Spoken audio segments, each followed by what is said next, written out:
I'd like to welcome everyone to the March 26th meeting of the Health and Education Committee. Our first item of business is approval of minutes.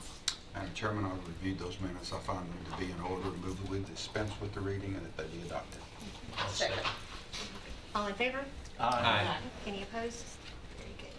All right, so we have a special guest with us today. I invited Beth Duffield with the Chamber of Commerce to come and talk to us a little bit about some of the things that are going on there with Rutherford Works. I have the opportunity and really the great pleasure of serving on the executive council for Rutherford Works. I'm going to let her tell you about all of it, but here's what I will say to you. This is the reason I wanted her to be here. I've probably been involved about a year and a half now, and as a commissioner, I was genuinely embarrassed at how little I knew about how much they did over there and bringing together industry partners, education partners, and trying to meet the needs of not only things that are going on in our school system, but also the higher education and how that relates to employers, and really bringing everybody together and being on the same page. So anyway, it's nothing short of incredibly impressive. She could talk to us for 4 hours and you would learn something entirely new and you wouldn't get bored and it would be exciting, but she has promised me she's not going to do that. So No, and I've got somebody that's critiquing my PowerPoint, so it may not last more than about 5 minutes. Oh, great. He's taking notes. He's going to give me a number. It's going to be like, Yeah. well, thank you for the opportunity to be here to present, and I have to say that we couldn't do anything we do without the support of Mr. Spurlock and Rutherford County Schools, because it's really what's going on in our schools that's the foundation for our workforce development strategies, and which are really a part of our economic development strategies.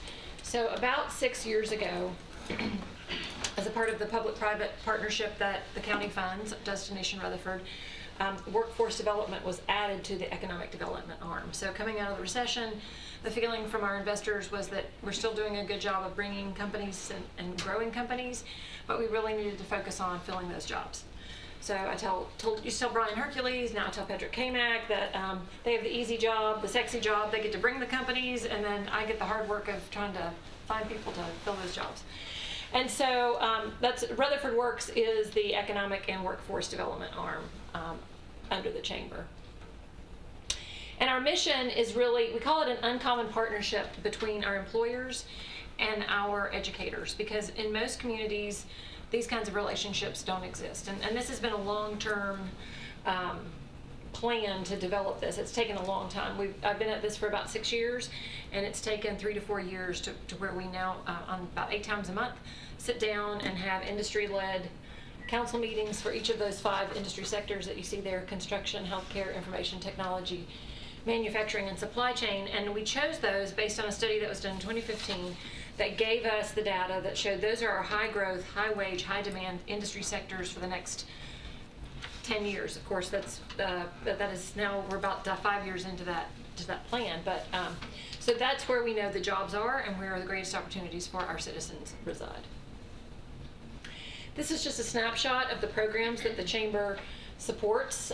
We started this year the Amazing Shake. I'll talk briefly about it in a minute, around soft skill development, because we know that that's one of the biggest challenges that employers have, that they cannot find individuals that show up, that stay there, that can show up more than one day, that can show up on time, and that can communicate. Career exploration, so we work with our 8th graders around career and technical education programs they can study in high school. We do summer camps every year around coding and robotics, and have developed an industry partnership with our schools. And then New Science, I'm going to come back and talk about briefly at the end. Employer engagement, so this is our 2nd year to host a teacher externship program. So we'll put 5 cohorts of 5 different middle schools into industry for 2 weeks in July.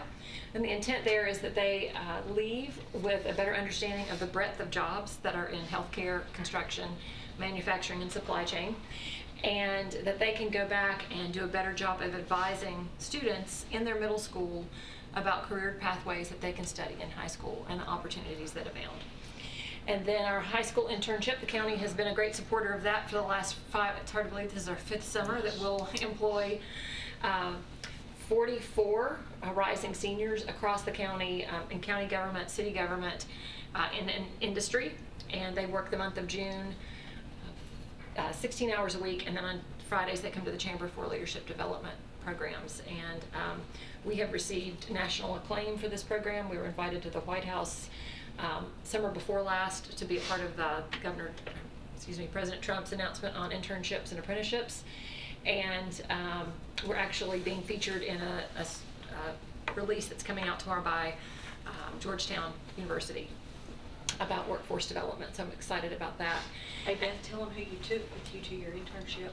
I mean, the intern that you took to Washington with you. Oh, yes, so when we went to Washington, we were invited to bring an employer and an intern, and we took one of Sonia's interns who was a rock star, and he still is, and it was a great experience because he wants to go into political science, and he'd never been to DC, so he had an opportunity to actually meet with the Secretary of Labor one-on-one, and so he was a great representation of Rutherford County and Rutherford County Schools. He was a Blackman graduate.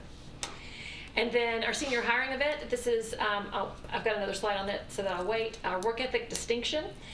We started this 2 years ago. It's an opportunity for seniors to earn an accord at graduation by earning a set of points towards specific standards around work ethic. So in their senior year, attendance, tardies, ACT score, GPA, community service, participation in career and technical education, industry certifications, all the things that would help them be a well-rounded employee.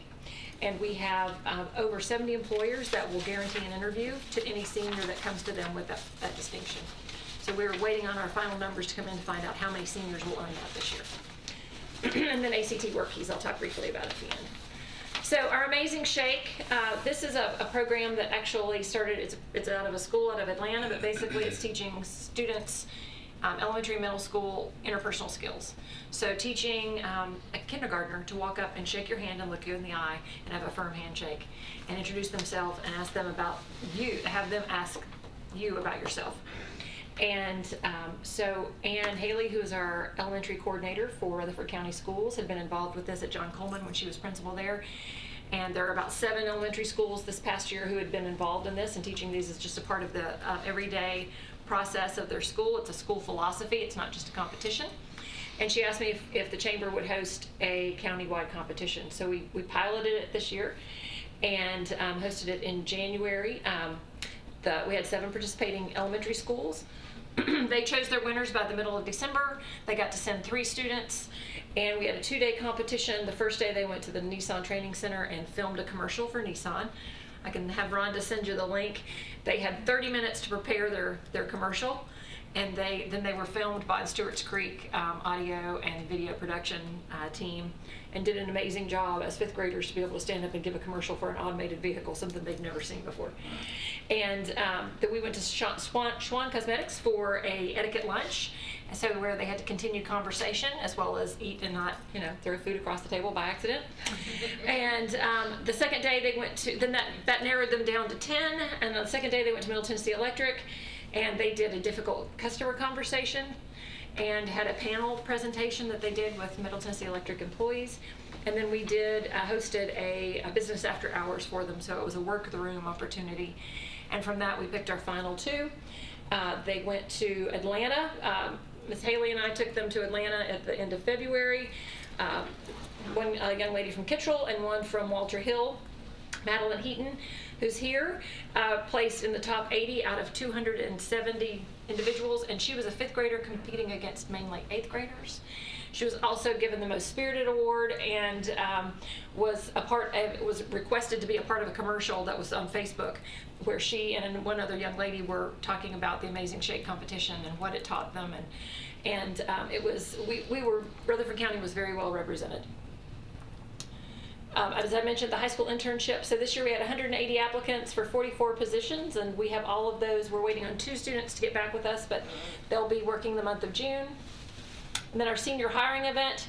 This will be our 3rd year. So on April 2nd at Blackman High School, they will be hosting about 60 employers, and we have nearly 500 seniors who have registered to attend. We hope all of them attend. Last year we had 70 students that walked away with jobs before the event was over. Heavily manufacturing, supply chain, healthcare, hospitality, and tourism are the key employers that usually come to that. These are students not going to college? No, it is for students that are going to college, that may be staying here locally and going to MTSU and need part-time work. So it's summer employment, full-time, summer employment, part-time, and then full-time or part-time while they're in college. So it's for all seniors, it's not just for those that are not going to college. However, that is, with 35% of our students not going to college, I would love to see all 35% of those students come to that so that we can get them into a career track. And that's what our employers who come to this really want to see.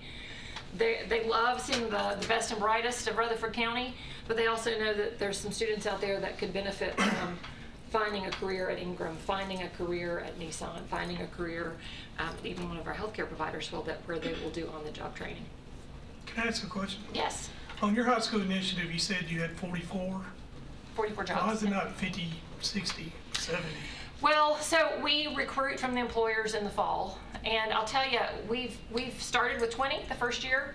We've been up to about 55, but for capacity and scale, really that 40 to 45 is the best number that we have found, and it comes down to our ability to provide attention and feedback and mentoring to those students. I think I was one in the first group, I think, Yes. of hosting an intern when I was working for the county. And we learned a lot that year about how to match students and the amount of time it takes to keep those students occupied. And what I was doing was tech stuff.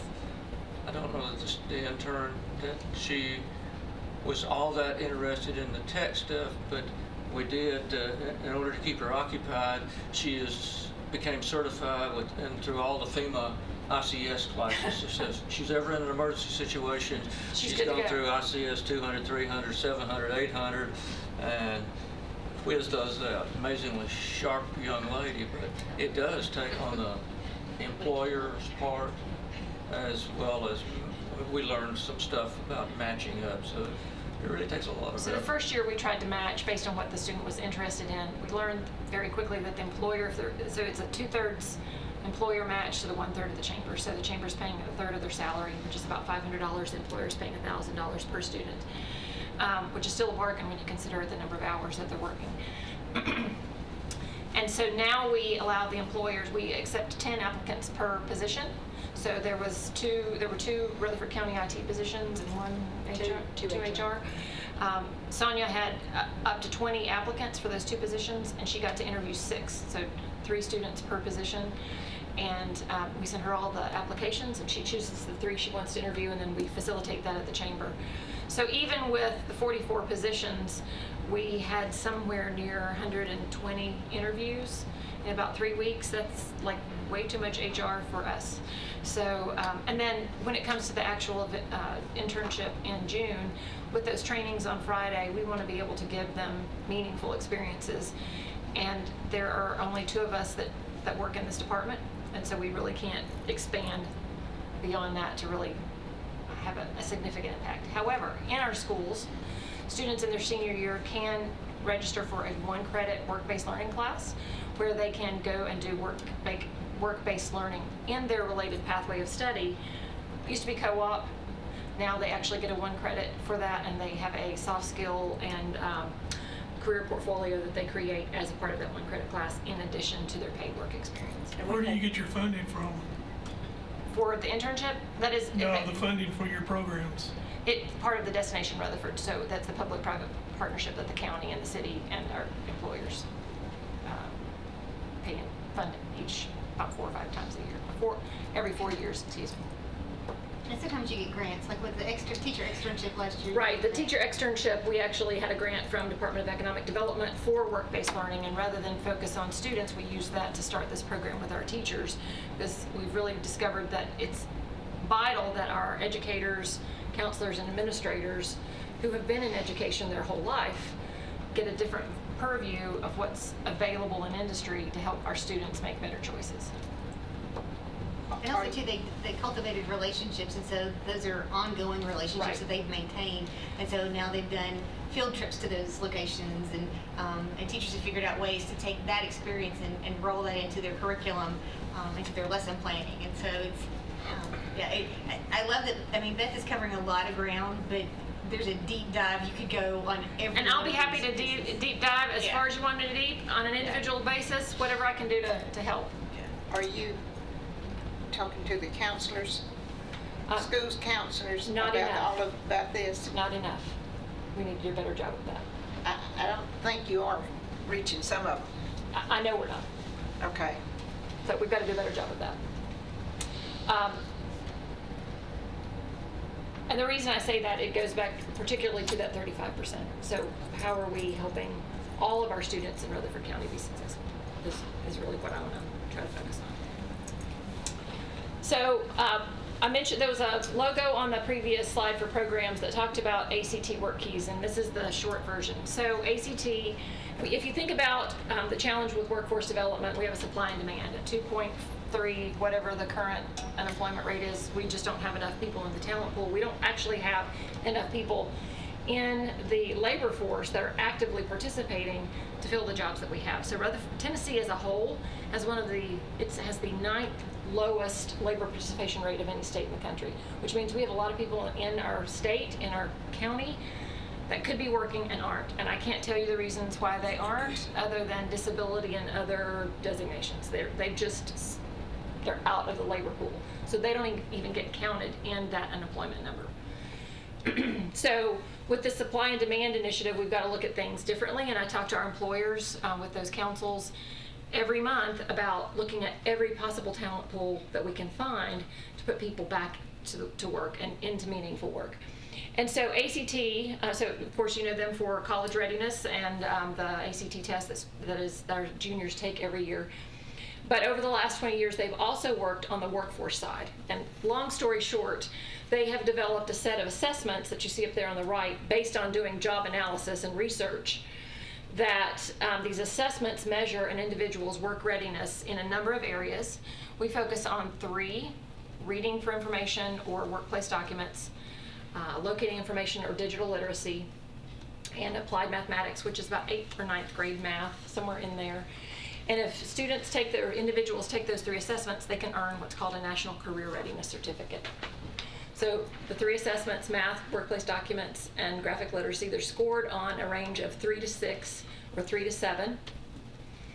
And this is what it means for our workforce or our employers. So if I am a machinist, I need to score at least a 4 on each of those tests to be work ready. So we actually did what we call a profile with Norman Brown and Roscoe Brown back in the fall, and he had his plumbing position profiled. So we now know what scores are needed for an individual to be successful as a plumber.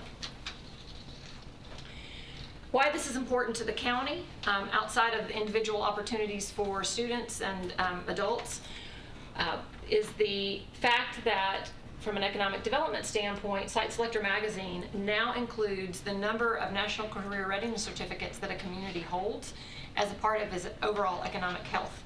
So Patrick Kamak, when he is pitching a company or trying to get a company to expand and stay here locally, we will now have the data to tell our own workforce story. So yes, we can say that we have X number of degrees produced every year at MTSU, but what does that really mean in terms of their ability to work? And now we can tell that story with the National Career Readiness Certificates. And we are in the process of becoming what's considered a work-ready community. We are the only county in Middle Tennessee. There are counties on west end of the state and the Upper East 1st District are working towards work-ready community status. We're the only one in the middle of the state. I kind of like to do things the hard way. So we're gonna get this done because it's the right thing for our community and it's the right thing for our individuals. So we have a number of goals that we have to meet in terms of the types of employees that would earn the certificate. Emerging, those are our high school students or college students. Current employees, so those are folks like Norman Brown, if he were to go back and do assessments on his own employees to make sure they had the skill level that they needed. That's what that comes from. And so we've actually met that goal. Transitioning are our unemployed. And so our American Job Center, they are assessing individuals as they come in for services there. That's going to be our hardest goal to meet. And then employers represent those employers who recognize the National Career Readiness Certificate as a measure of work readiness. And it's actually now embedded in that work ethic distinction that seniors can earn. Mentioned South Carolina. Yes, so states like South Carolina, and Mississippi, the entire state is South Carolina has actually had all of their counties already certified as work-ready communities. So That's one of the reasons that Tennessee is struggling to get the deals that a lot of them are going to South Carolina. Mississippi is also another state where they are working towards work-ready community status for all of their counties. Tennessee just hasn't quite seen that vision yet. I'm trying to help promote that. But we're about a quarter of our way to our goals, and we have about 18 months left to reach it. So I think we'll reach that. What that looks like for this year for our high school students, so that, again, the Chamber, through our Destination Rutherford funds, are paying for these assessments. They are $36 per student. We've assessed 370, and you can see that by far the silver, gold, and platinum, so if you go back to that welder score where they needed 4s, that's a silver certificate. So out of those seniors, that is a significant number who are obviously work ready and ready to go to work in a number of different areas. So I'm really proud of them, and it says a lot for, again, the quality of education that they're getting in Rutherford County schools. Well, it's letting those kids leave with a nationally recognized certificate that, in addition to their diploma. And so the value to this too is many of these students, and it was up to the school, each school, to decide if they wanted to do the assessments and who they wanted to offer that to. Some said to any senior, you wanted to do this, come do it, it's great. Others said we want to target those that do not have that 21 on the ACT, which the state recognizes as college ready. So this now gives them, if they didn't earn that 21 on their ACT, this now at least gives them an industry recognized certificate that shows their value as being work ready.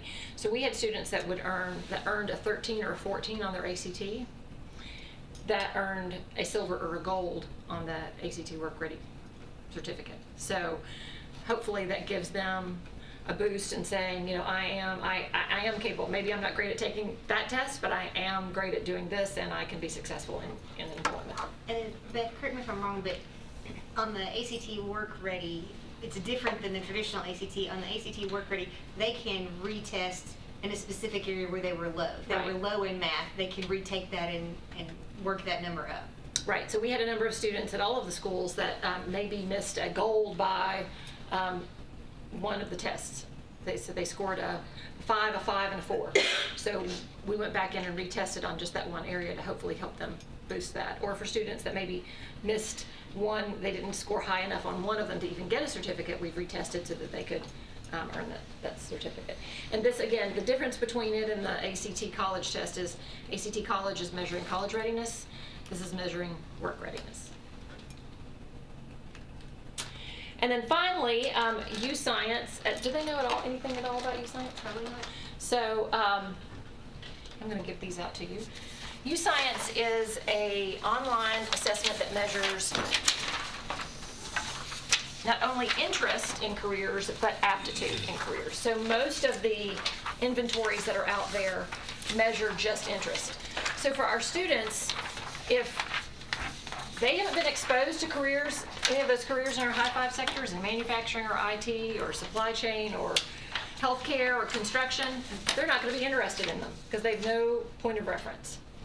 But what this assessment has allowed us to do is to look at their aptitude. So they may not know that they're interested in it yet, but they've certainly got the aptitude scores for it. So what I've handed out, the handout that you have in front of you is actually middle school results. So through Rhonda's encouraging of Mr. Odom last year, the county put, the school system put into their budget to fund 8th graders and 9th graders, and Mr. Spurlock can certainly speak to this as well, but we did assessments for all of our middle schools, 8th graders, and all of our high schools, 9th graders. And the middle school test is a little different. It's a set of brain games that the assessment is made up of a set of brain games, so it's not like they're sitting down and taking math problems or they're reading passages. Rhonda's son was, his least favorite of the brain games was they give you a It's a piece of paper. sheet of paper, so you see a sheet of paper on your computer screen, and then they show you where the holes are, and then they show you how to fold it. And you have to figure out, or it's folded, and it unfolds, and you have to figure out where those holes would be when it's unfolded. So that's spatial reasoning. Well, I'm not very good at spatial reasoning, so that's what the assessment told me. But I am good at other things. So the value of this, too, is not only to give those students their aptitudes from a career cluster standpoint, but it also is very positive language. So again, students that maybe don't think that they can do something that they're not good at math, so I could never be an engineer. Well, maybe this report tells them that they are good at it, and it also gives them other positive language that describes them. So it's all done from a very, again, positive framework. I was so intrigued by this because I love data. And so the fellow who gave us the presentation on this, it was in one of the Rutherford Works meetings. Into probably an hour presentation, he had me at 20 minutes. I mean, I was sold. And so, so I went back and I took the tests, and I forced both of my children to take the test because I just wanted to see, what is it we're really getting. And I mean, it nailed me to a T. One of the things, Jeff, you'll appreciate this, that it said that I would be really good at was urban planning. And being on the planning commission for 12 years, I love being on the planning commission. And so I joked with Doug, 10 years ago, who knew I was a planning geek? Well, you science knew that I was a planning geek, But yeah, so my son I heard him in the other room, and he was yelling at the screen, who cares where the holes are? And I knew exactly where he was at on the test. But anyway, I have a lot of confidence in this because I've always said, your career finds you. Well, the reason it does is because you don't know what you're good at, and you don't know what you don't know. And so you try lots of different things, and you migrate to those things that you are good at, hopefully. And so this is one of the tools that I think will really help our counselors. You talked about our counselors. This is one of those tools that's really going to help them advise these kids and put them on that right path before they even start, into that path in high school. So hopefully it'll shorten that window of time where they're not having to try so many things, and they can figure out, what they're good at. And it does. There's so many. Yeah. Once you, and you're probably going to get to this, but once it comes up with your recommendations of like the types of jobs that you would be good at, it would tell you, like it said for me, one of the things I'd be good at would be an urban planner. It will then tell you exactly what the college education is for an urban planner. It'll tell you how many jobs are available in that sector, the pay range for that. I could go and click on what a day in the life of an urban planner would look like. I could click on to the college and see what that college coursework would look like. So it's not that the old interest survey that we used to take in high school. I mean, this is real, true, meaningful data. And the other thing I love about it is that these kids keep this log on for 10 years. So as they grow and learn, they can go back on and retake the test. And it will open up new opportunities for them. So I think it's a fantastic tool. And did the governor put in his budget for higher ed? No, the governor put money in his budget for seniors to be able to take the ACT work use next year. So the chamber won't have to fund it. Hopefully state dollars will fund it. I was thinking that we would do U-Science, though, has opened this up to, they still charge school districts, mainly for the data that they can glean from it. It is now free to all community colleges, nonprofits, and TCATs and universities. So my question would be, why is every state institution in Tennessee not using this as a tool as a freshman that comes in? My whole spiel and the reason we're so supportive of career and technical education is that I believe if we can use this to help get middle schoolers, 8th graders familiar with what career and technical education clusters they're good at, then hopefully they'll take those and spend 3 to 4 years in high school in that program. Then that's going to tell them, yes, I want to do this when I graduate from high school, or nope, I got to find something else to do. You take that and you put that information into the hands of a student going on to college. Now, maybe it doesn't take them 6 years to finish at a 4-year institution. Maybe it doesn't take them 3 or 4 years to finish at a community college because they don't change their major 5 times. So it's better for outcomes for our state universities from a funding standpoint. It's certainly better for the individual to get finished sooner, and it also helps put a workforce into work faster if they have a better idea of what they want to do. Talk about this box. So what this data is really telling us is, if you look in this is for the middle school students, but if you look at that top box, young women have equal aptitudes as young men in our high demand careers. So Armando and U-Science know that these are our 5 industry sectors, so they created these reports specifically for us on that. So interest in those high demand careers for women was 182 of those students had that interest. 1,270 have the aptitude for careers, the STEM careers. So it fits perfectly with what we're trying to do around STEM education in middle school, linking those to career and technical education programs in high school. It also speaks to the difference between this type of a test, the aptitude test versus the interest test, because that was another point that Armando made in the first presentation that I heard, and that was their interest in an area grows once they learn they have an aptitude for it. So now that they've taken the test and they've seen where their strengths are, now all of a sudden they're more curious and they want to learn about these areas that they never had exposure to before or never had an interest in before. And so that's the thing that I think is most interesting about that. I think at the younger age, they're so influenced by social media and the peer pressure and so on. So the more data that we can get, having had worked with a lot of engineers in my years as working for a commercial carrier, a wireless carrier, I must say that some of the most focused and best engineers that I worked with were females. They were right on target, they knew their subject, and they never deviated from it. They didn't have all these side interests and everything that a lot of the guys had. But I suspect that if you'd have told them that they were going to be engineers, highly successful engineers in their early 30s, back in middle school, It left. yeah. And so I think this is really good. And that's kind of what the bottom graphic is implying. There's a lot of social bias that women and students of color are thrust upon them, and so this again helps to break some of that down. This is not broken down by ethnicity, but the data also bears out that our students of color also have higher aptitudes than they have interest in the STEM careers, STEM field. So that is a great opportunity for us. I won't go with the whole report. I'm happy to send it to you. I'll give it to Rhonda. In fact, I sent it to you today, Rhonda, in our notes. And she can share it out with you. But just a couple of highlights. So far more students have high aptitude for high demand. This is the high school report.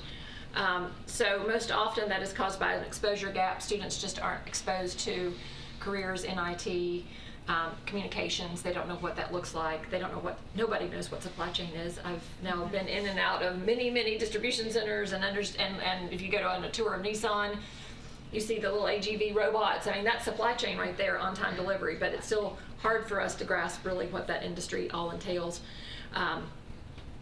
But we want to, so this will allow us to find meaningful opportunities to expose students with those specific aptitudes to those specific careers. So we can now be very targeted in how we communicate with our students in Rutherford County about careers. And there's a great opportunity to have a larger, more diverse workforce in those high five areas based on this data. So we're very excited about it. I'll just show you real quickly one specific industry, one of our high fives. So those, again, all of our high schools. So just in engineering, Joe was talking about, and those are the careers that are included in this report. So electrical engineers, mechatronics engineers, which we have at Oakland High School, MTSU and Motlow are part of this mix. So again, interest 935 for, and then breaking that out, that shows us that we have the aptitude, 975 females. More females than males have aptitudes for these engineering fields. But how many of our female students are actually studying those topics in high school? Not very many. So I think there's a lot of power in this data. We're excited to work with the school district and our employer councils to figure out how we can do some very specific targeted marketing for those students and with our higher education partners at the table as well. The test is $29, and I highly recommend you go take it. Science.com. Yeah. She has another program, I think it's called Reconnect. She Yes. can be an urban planner. That's right. That's right. You can go back to, so Reconnect is the governor's initiative to get, that's the Tennessee Promises for our high school students. Reconnect is for our adults to get them back to school for tuition free. And so Rhonda, Yeah, there you go. There you go. Excellent. You can go back to Motlow and get your start towards your urban planning degree. Again, I am very happy to share Rhonda and Sonia and Mr. Spurlock know how passionate I am about this and the opportunities for our students and for our companies to be successful. We've got to make this work, so. I'm going to let you go, but mention just briefly that in one of the industry councils, and I think it might have been healthcare I was in, there were two ladies from Rutherford County Schools who were talking about the special needs students and what they were doing with them and how they were using them in this. They were going on site. Right, so they were doing Yeah, work-based yeah, learning. So yeah, even, work-based learning. we are working through our industry councils to help the special needs students who have disabilities that would still allow them to go into employment to find meaningful opportunities. So they're unpaid experiences, but they get to spend 2 to 3 hours a day supervised, working in, they're currently in several of our nursing homes. They can do cleanup, they can do, I mean, they like, because of their disability, repetitiveness, and so they will do some of the jobs that most adults don't want to do or high school students don't want to do. And so we have exposed, or they came and presented to all of our industry councils, and I think there's been some new partnerships that have been developed out of that. And they work hand in hand with the Tennessee Rehabilitation Center in Smyrna. If you have never been there, I would highly encourage you to go. It is one of my favorite places in Rutherford County. And through the chamber and our partnership with the TRC, Schwann Cosmetics actually has a partnership where they bring in TRC students into Schwann Cosmetics to do internships every semester, or probably 2 or 3 times a semester, because so many of Schwann's clients require that they work with individuals with disabilities, veterans, minorities, and so this help fulfills client requests from Schwann and also gives meaningful work experience to our students at the TRC. So. And so when Beth says all students, she means all students. And so, yeah, it's terrific. But, and I'm happy to get Beth to give us, the schedules for the industry council meetings, because, I mean, when you're in the room with, NHC and, TriStar, and you've got Mutlow and MTSU and, all these different folks there, and everybody's talking about ways that they can work on curriculum or whatever it is that they need to do to have the programs develop in such a way that it translates into meaningful employment for those employers. I'm just telling you, I mean, it's what we do all of this for, to have a strong, quality of life for our citizens. This is kind of the foundation of why we do what we do. So. And even more so that you're more than welcome to come to all of our meetings are open. Anybody's welcome to come, and I can send that calendar to Rhonda. But I would also encourage you to go visit one of our high schools and look at their career and technical education programs. I'm very excited about Rockville opening. Because it will be the only high school in Rutherford County that has programs for all 5 of our industry sectors. So we have EMS for healthcare, we have supply chain management, we have welding for manufacturing, we have networking and coding for IT, and The trades. trades. Yes, we have Brought the construction. building trades back. Electrical and plumbing and HVAC will be taught at Rockville as well. So very excited about that. I'm probably going to spend like all fall just visiting Rockville High School, because it'll be great opportunities for the students. And one more thing I'll say is, I personally received one of the highest compliments that I think as a county we can receive, and I know it's because of all the work that Beth has done. And it was somebody from TBR who said to me, if you can't do it in Rutherford County, it can't be done. And that's just how far ahead we are on everything that we're doing in this particular area. We have a lot to be proud of. Well, and it's because people come to the table. So our employers, just quickly, our supply chain council, the kind of work that our councils do, they looked at the 4-year program of study that Tennessee Department of Ed had created for the supply chain. So students, freshman, sophomore, junior, senior year, and went, we don't do any of that. That is so outdated. Yeah. So we, through the school system, we brought down representatives from Tennessee Department of Education, and through 3 or 4 meetings sat and went through every course, looked at all the competencies and the standards, and our employer said, you need to be teaching this here, and really that doesn't even need to be in the transportation sector. It's really a marketing and business function. Department of Ed listened. They moved it into the marketing and business sector. They took all of our recommendations for competencies and standards and industry certifications. There are 2 that are now embedded in that. And Stewart's Creek and Blackman were the first two high schools in the state of Tennessee to offer supply chain management to high school students this year. And we will have, it's expanding to an additional 5 next year. So we have much to be proud of. And it's because we have industry at the table that want to make a difference, and we have a school district that wants to be a part of the solution. Do you have any questions for Beth? How did I do on my Oh, I got an A+ on my PowerPoint. That's the best compliment I think I've had in Excellent. months. Thank you. Thank Can I you. just ask Thank you. one quick question? Employers, Yes, like Rutherford County, yes. might have an interest in, do you evaluate potential teachers, EMTs, police officers? Is there a way to identify For young teachers? folks that are interested in careers such as that? Yes, so actually, there are 16 different career clusters. And as of next year, I think all 16 will be included at our high school. So not every program, not every career cluster is represented at every high school just because of the cost. So we can't replicate that mechatronics program at Oakland because it's just really expensive.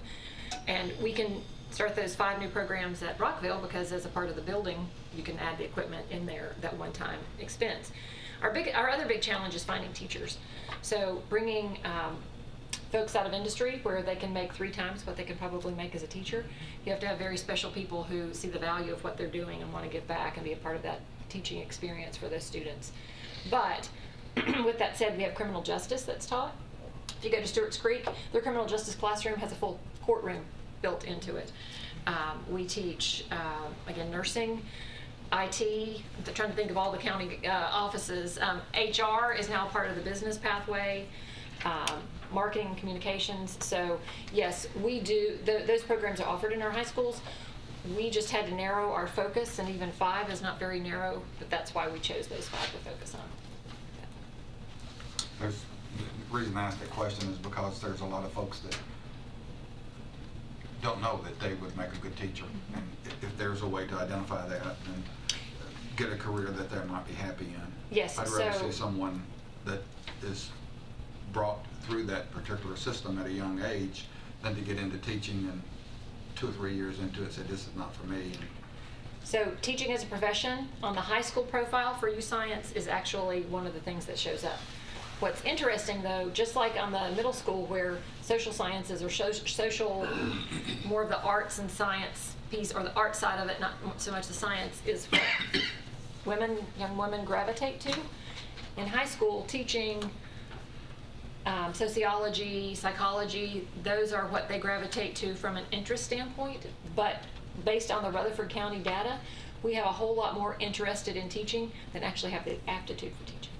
So that is, you're right on, that is an important match. We need to make sure that those that do have the aptitude, those are the ones that we are pursuing for teaching careers, not having them spend time in the education pathway and then starting to work.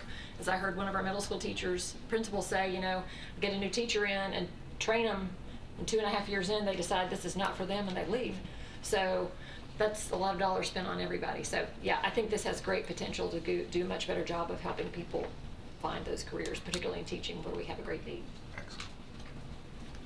Thank you Thank so you. much. I appreciate it. All right, Health Department report. Ms. Garrett.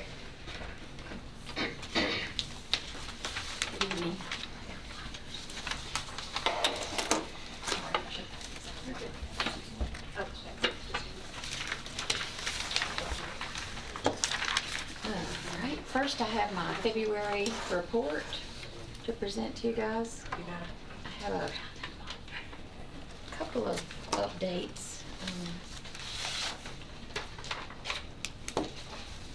So last time we talked about the changes in our electronic medical records and how that's been a little bit of a learning curve going from paper records to electronic.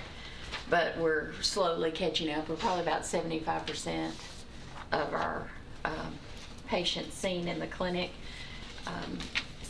post that follow-up. So right in the middle of us in that learning curve, the state decided to also throw in a very great program, which we talked a little bit last month, the 10 WIC program, which is the WIC can now be on like a card, like a debit card. And it's just so much easier for the stores, it's so much easier for the clients, and we're learning. So we have to learn how to load cards and do that, and it's a new electronic thing. So on top of our other electronic records, we have that we're processing. But I've been amazed how fast we've been able to. I mean, there's just a huge demand for our services in the county, and so we can't take very long on a learning curve, because people need our services, especially WIC. That's one of our most demand heavy services. So we're moving right along. I wanted to update you on that.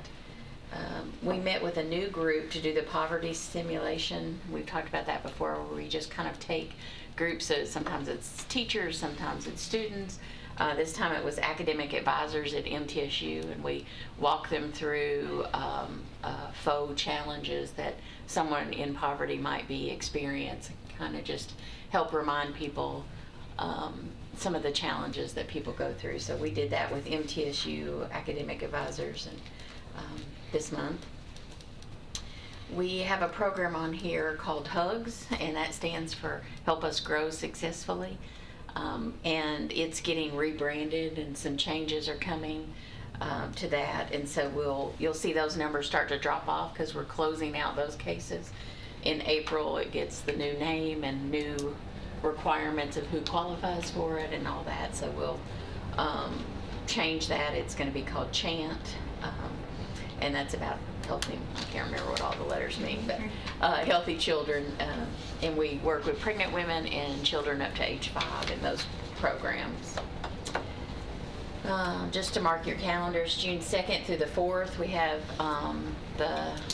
we've been chosen to house the big conference that we do once a year for Tennessee teens, to help get peer-to-peer activities going around tobacco prevention in all forms. And so Murfreesboro got chosen. It's going to be at the Embassy Suites. We're expecting somewhere around 1,000 children from across the state that will attend. The last one was in East Tennessee, so we're excited to have it right here in Murfreesboro this year. So that's June 2nd through the 4th. What time? Time? Yeah, I can get them to you. Okay. It'll be in the 2nd in the afternoon, giving people time to travel in, and then the 4th just in the morning. Then the 3rd will be all day. Okay. So 2 half a days and all day. So yeah, I think that's all I have on my report this month. Any questions on the report? I'll entertain a motion. Move to approve. Second. All in favor? Aye. Any opposed? Very good. Which one you want to do next? Do my budgets for the year, and I think if they're loaded like I sent them, we would be 55170 first. Is that right, or? I just want to go in order that y'all have them. No? 55190. Is first? Mm-hmm. Okay, I get mine in order of yours. Okay, so 55190, does everybody see that one?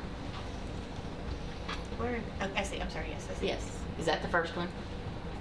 I have 55170, but I I think had 1702. Does anybody else have 17? Is that It's the the- alcohol and drug Yeah. program? Okay. Yeah. Yeah.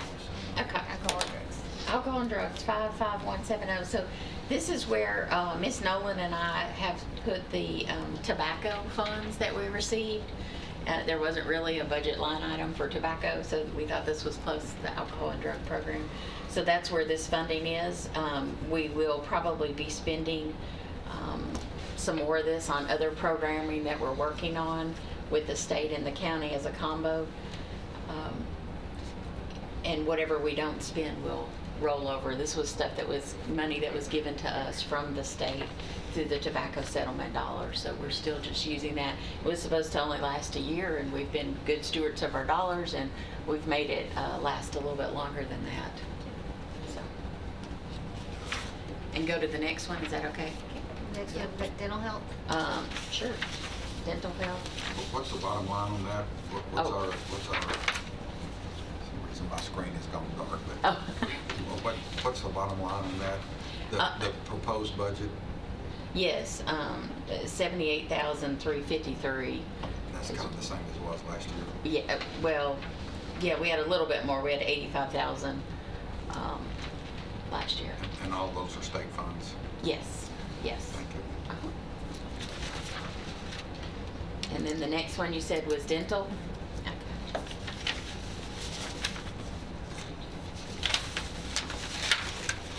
Okay, so for the dental health, or 55160, we're asking for exactly the same as we had last year. We do get some medical and dental supplies through this funding, and we also pay the doctor's professional fee that you pay to be a dentist. And that's what we use this money for. All right, next one, Local health. local health.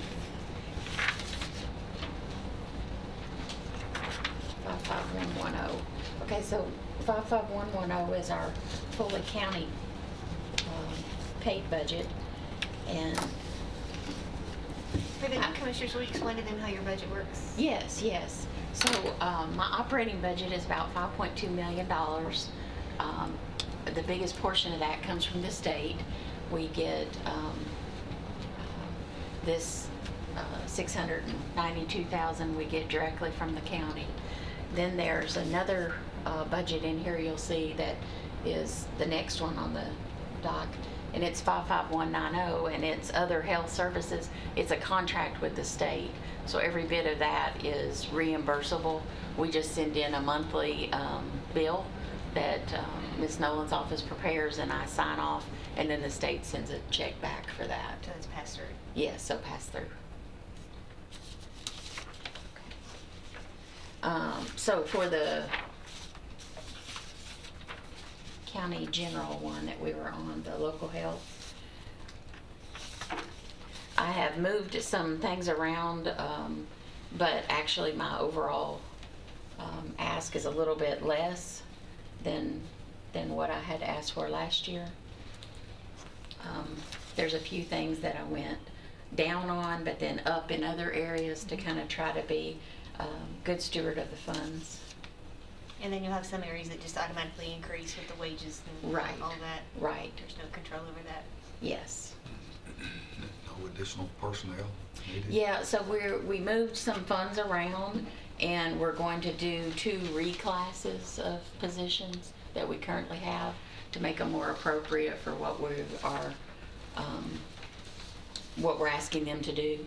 One of them is we're going to take a medical clerk and reclass that to be a admin support person. And then we have multiple people that are admin support now, so we're going to make one of our admin support into a supervisor. Comes out to be, just a few, less than $1,300 difference. And like I said, I was able to move things around and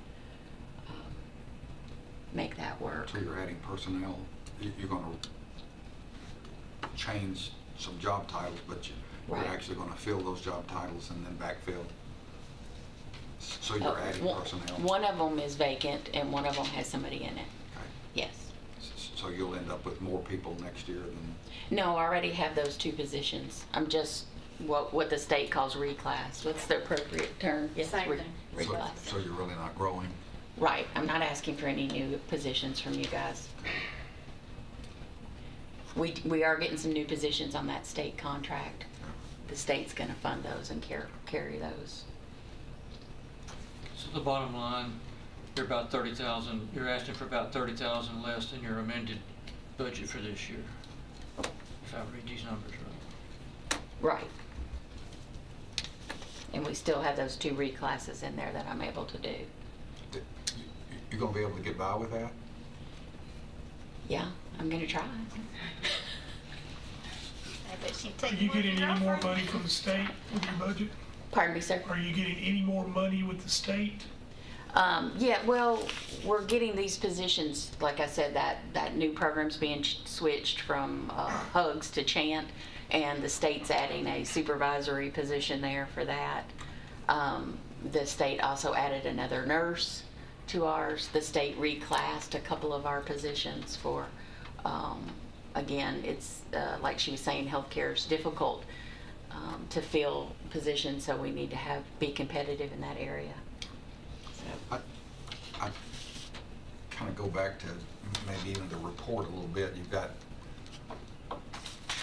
we've got programs that meet a lot of needs, such as WIC, and I know that's been a big program for years, and rightfully so. And we've got different things that address like this smoking and alcohol, those kinds right, of things. opioids and all those different programs. But some of the national news that we hear deal with Tennessee being the most unhealthy state in the U.S. And I'm assuming that that's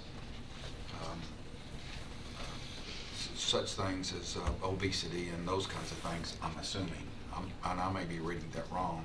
No, right. Is there anything that we could do as a county to try to address some of those things, like, a partnership when we get patients in, customers in, partnerships with an organization like Weight Watchers or something like that to better teach people Right, to target those kind of. more healthy skills. Are there any options for us to do any things like that, anything like that? Right. Well, we offer that as a service. We have a registered dietitian and a registered nurse, and their entire job is just to offer nutritional counseling and meetings. So they do classes, they do one-on-one, they do meal planning and meal ideas for people.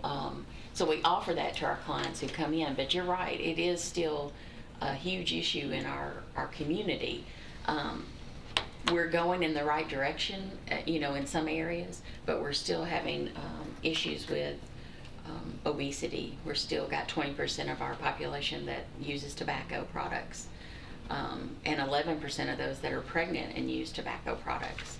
So, but you're right, looking for those kinds of partnerships. We do something called primary prevention initiatives that you probably have heard me talk about before, but it's exactly that, working with community partners to try to get prevention. Like a lot of times what you see on that report that I bring is after they're sick and they've already gotten into healthcare, or that WIC is a huge prevention project. That it was kind of the initial primary prevention, trying to focus on that. So it is something we're trying to constantly look at and reach out, and there's so many different things.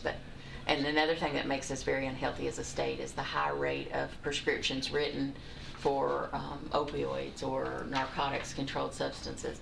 And we are starting to see a huge swing in that because there's been a lot of focus on it. So it is starting to go down, the number of prescriptions. That isn't necessarily fixing our problem, because some people are going on to street drugs if they can't get the prescription drugs that they need. So yes. I mean, we're working currently with the schools on an opioid issue. We're working with, like I said, those classes that we offer.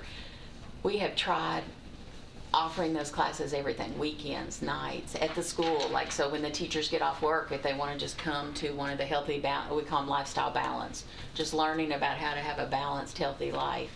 And like, nobody is wanting to take us up on it, So it is one of those things that it's slow to change, for sure.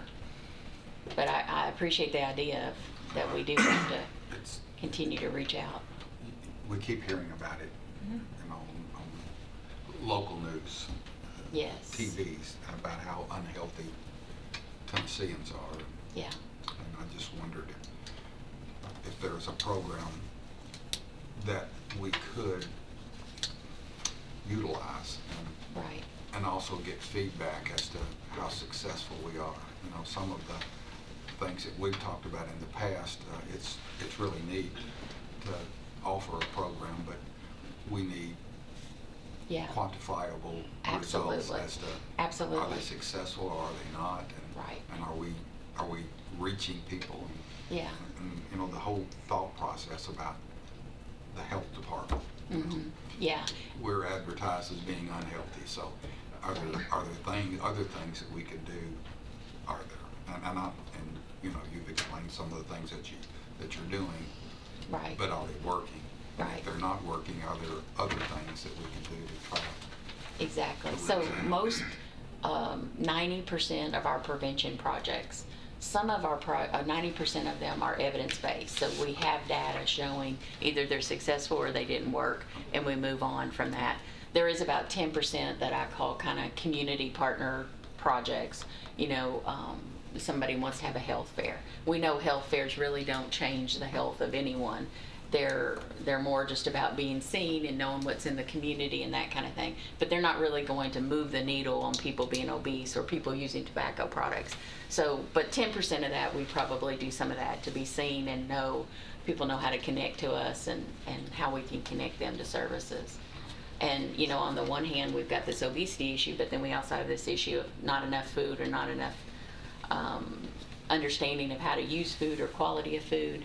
So we've been partnering with a new company that's going to try to bring some family boxes. You know, you've seen all these advertised on TV where you can buy a box of food and it comes to you with the recipes and you can cook it and all that. But they're really expensive and most people can't afford them. So the partnership we're working on that is trying to get it here for Rutherford County, where there would be a pickup point. It would be a very minimum $30 to $40 to feed a family of 4 for 4 weeks, you know, those kinds of things. And in it would be carb conscious choices, because we have a huge issue of diabetes and pre-diabetes. I mean, more than 50% of our population falls into the pre-diabetes. So looking at those kind of partnerships with companies, but then making it also affordable for all our clients, all our underserved or anyone in our community that could participate in it. We were talking about that, we weren't talking, but we looking at this presentation by the chamber, you know, and doing interviews and those kinds of things. And you can have the best resume in the world, but an impression that you make before the person you sit down usually You're exactly right. heads that interview in the right direction or not. And that's kind of the reason I'm bringing this up tonight. It kind of goes hand in hand with some of the other things. Are these people ready? Yeah. You know, I just trying to tie what we're trying to do and the reputation that Tennessee has, and we're trying to branch this thing out into Tennessee, so there's, Yeah, and I don't know. the cycle of change and how you go through that, and when you're ready to make change, it's at different phases and different times. So you're exactly right. Are they necessarily ready? We focus too much, when you probably know where some of this is coming from and who this came from. We focus on a specific disease. Right. We focus on a specific drug. We don't focus on the root cause of why that person needed that drug. And many times food is a drug. So we don't get back and focus on why that person needs to escape reality, be it via alcohol. And I've seen in my career, having been associated in the law enforcement side, part of that time, it's been from one drug to the next, you know, be it alcohol, marijuana, crystal meth, heroin, you know, and on and on and on. You name all these different substances. Lately it's been, because it became easy to get, the prescription opioids. But then there are other things. It's just going to take that place until you change that mindset and get back to why they're doing that. Yeah. And that's something that we measure, actually, mental health days. it has to be a physical and mental. That's right. Whole body health. That's right, yeah. And a whole lot more effort has to be put on to prevention, which our last Commissioner of Health, Commissioner Dreisner, was very focused on, and I was glad to see that, because we had gotten so, you get buried in taking care of the sick people that you can't go back and find out what happened. So you have to go back and find out what caused them to get sick, and how do we prevent that entry into the healthcare system as long as possible. You know, so it's a small change, a small percentage of our time and effort has been shifted towards prevention, but it should be a lot more, and we're trying to balance that. how do we take care of these ones that are severely ill and underserved and don't have options of other places to go, but yet try to prevent the others from getting to that stage or coming to us when they're for prevention visits, for their well exams and those kinds of things, which people often skip. You know, it's hard to get off work or, you know, whatever the reason might be, and they just don't think those are important. Do we do much in the area of mental health? I don't know that we've ever really talked about that. Yeah, so the health department does not.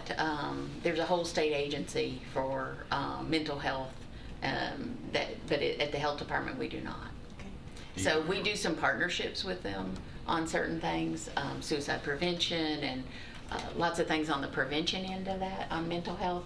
But as far as the active treatment, but there are some good resources now that we have. Both St. Louis Clinic and Primary Care Clinic have written for grants for mental health.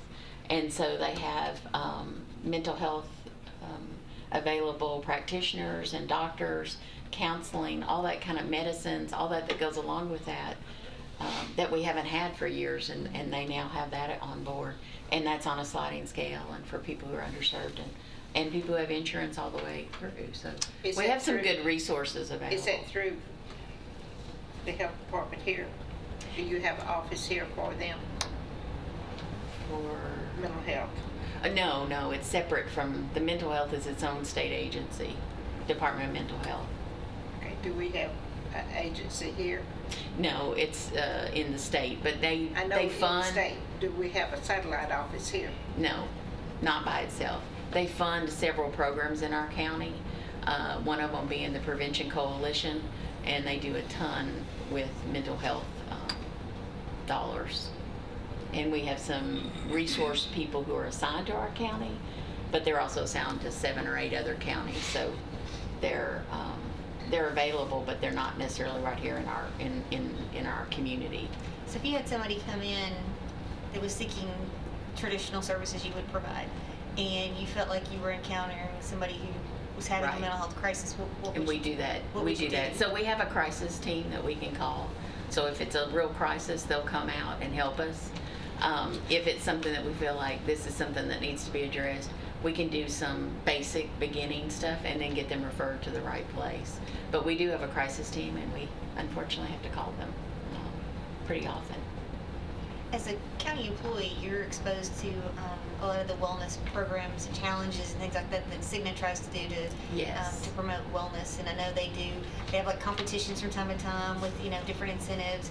Is that anything that we would want to experiment with? It's something that your team would want to try to supervise or organize, or I don't know. I mean, I know you do your mayor's walks and some Right, things like sure, that. sure, But yeah. but you know how like with the employees, it's like if you do certain things, it's like you earn points or. Absolutely, You know. yes. And so we've worked with the risk management group on a couple of different projects, and we have kind of had poor participation from the county employees, but we have offered up a couple of different things. Right now, we're working on I was actually a thinking big about one to your, with to life- your patient population, not necessarily. okay. I was just saying mimic what's Oh, being done, yes. but offer it to your patient population. Yes. What I was wondering. Yes. Yeah. Yes. So we do. We have. Did you accidentally summon me? We're gonna start leaving It's the- something about the phones today. They have their own Phones at the brain. door. Yeah. Take up some phone. I'm sorry. Go No, ahead. that's okay. But yes, so we have done a couple of those community-wide.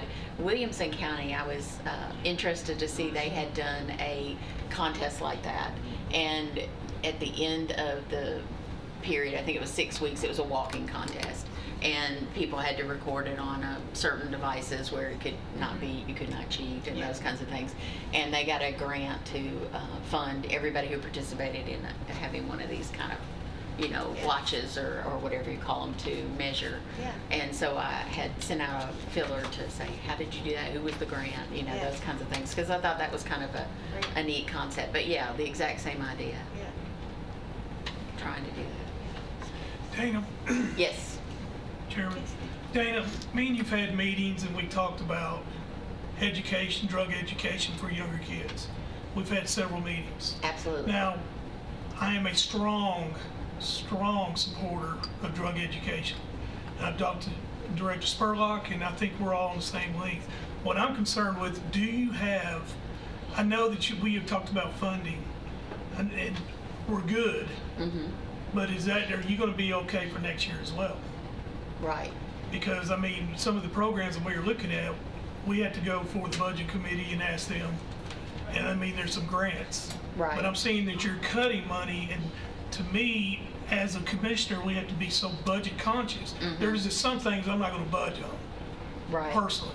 I mean that in no disrespect. I will fight for it with everything I got. And I'd like to see that we have some of these programs, and I wanna make sure that you have the money that you need to provide those programs. Right. So a couple of things with that amended budget, we got some money to, I think y'all will remember I brought this to you guys, to make some isolation rooms in our clinic for communicable diseases and that kind of thing. So the state had some funds moved to help pay for that. So that shows that in that, amended budget number, that extra $30,000 there. So it's really not that much of a cut in the budget as it looks like, because of that money that was put there to help revamp those rooms and make one-time. those right, exactly. But I really think, so I have that $78,000 left at the state, or at the county that the state gave us. And then on our next budget, I have, It's the other services one. yeah, let me see, oh yeah, on the other services one, I have 46,000 or 48,900 that the state gave us for tobacco and opioid, that kind of program that we've been talking about. And I got some rough draft. We're in the very early stages, Commissioner Craig and me and a couple of other community partners, at trying to get together the budget of what we would need. But from the rough draft, it looks like we could do all of the it was 21 schools. So I think, how many middle and high schools do we have? We got 16 middle schools and 11 high schools. 12 next year. Okay. 12 high schools. 28. Okay, so I think it was around the middle and high school, all of them, we had enough funds in that leftover money. And the state said, yes, that sounds like a good use of that money. So I've already gotten the sign off from them. We got to meet and hash out with the partner that we're wanting to do this. What's it going to look like, and how are we going to be holding accountable? How are we going to know we're making a difference? Those kinds of things. We haven't gotten to that part yet, but I'm just like you. I mean, we've got to address this issue. There's tons, but this program we're looking at will cover vaping. It will cover tobacco. It will cover Broad range opioids. of Broad range of these things that are really hitting our kids and our young adults bad and hard. And we're so far behind in health. We don't even know how to help a child who comes to us at 16 and says, I'm addicted to my vape and I can't stop with this nicotine, and what do I do? There's these medicines and things we give to adults haven't been studied in teens. Can we do the same thing? Do we, what are the plans? So we're trying to catch up with the issue that's growing in our communities. And so, yes, I appreciate what you're asking.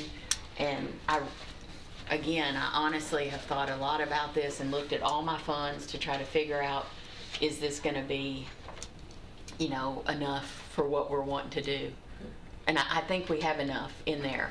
But I mean, I respect that you guys are asking me to, make sure. And, if something was to come up, I'd come back and honestly tell you what we, came across or what we need. But right now, as best I can try to see into the future, I think I've got it covered with state funds to try to do these big programs that we want to do. Yeah, and correct me if I'm wrong, Madam Chairman, but we can, if you come up and decide after you get this program formulated, Yes. and really get a handle on cost and everything, you need 15,000 more or whatever. Right. There's no reason you can't come back to us, and Right. we can come up with that money out of unappropriated fund balance. So Yes. that That's can what be done anytime during the year. It's Commissioner not- Craig and I said we would Yeah. just, yes, come. But I'm trying to forecast as best I can. I just think And- that this is just, I want to go more in detail with you, and I will, if you will give me time on the next meeting. Yeah. We're having some preliminary meetings, I believe Friday. And what it is we're trying to get together a group and develop a program to be introduced into the curriculum. And the school director is 100% with, as well as the mayor and health department. And I want Miss Allen also to give her insight on it, as well as all y'all. But I think that we have such a major problem, and I've talked to just preliminary stuff, and I know I talked to Mike Nunley, and this was about a month ago, and we were already at, on 2017, 1,400 OD calls. That's the ambulance that went out, 1,400 calls, had 91 deaths. And I don't know how many, that I don't have the figure of how many we saved, and you know, that could be strewed a little, you know, people have been saved and then OD again. But the target age is between 18 and 24, which is a high school senior. And the ages of 15 to 24 has risen every year 100%, middle school. So those are the areas that I want to target. And I think I want this commission, I hope, this is not a Craig Harris thing or Dana Garrett thing or Bill Sparlock thing.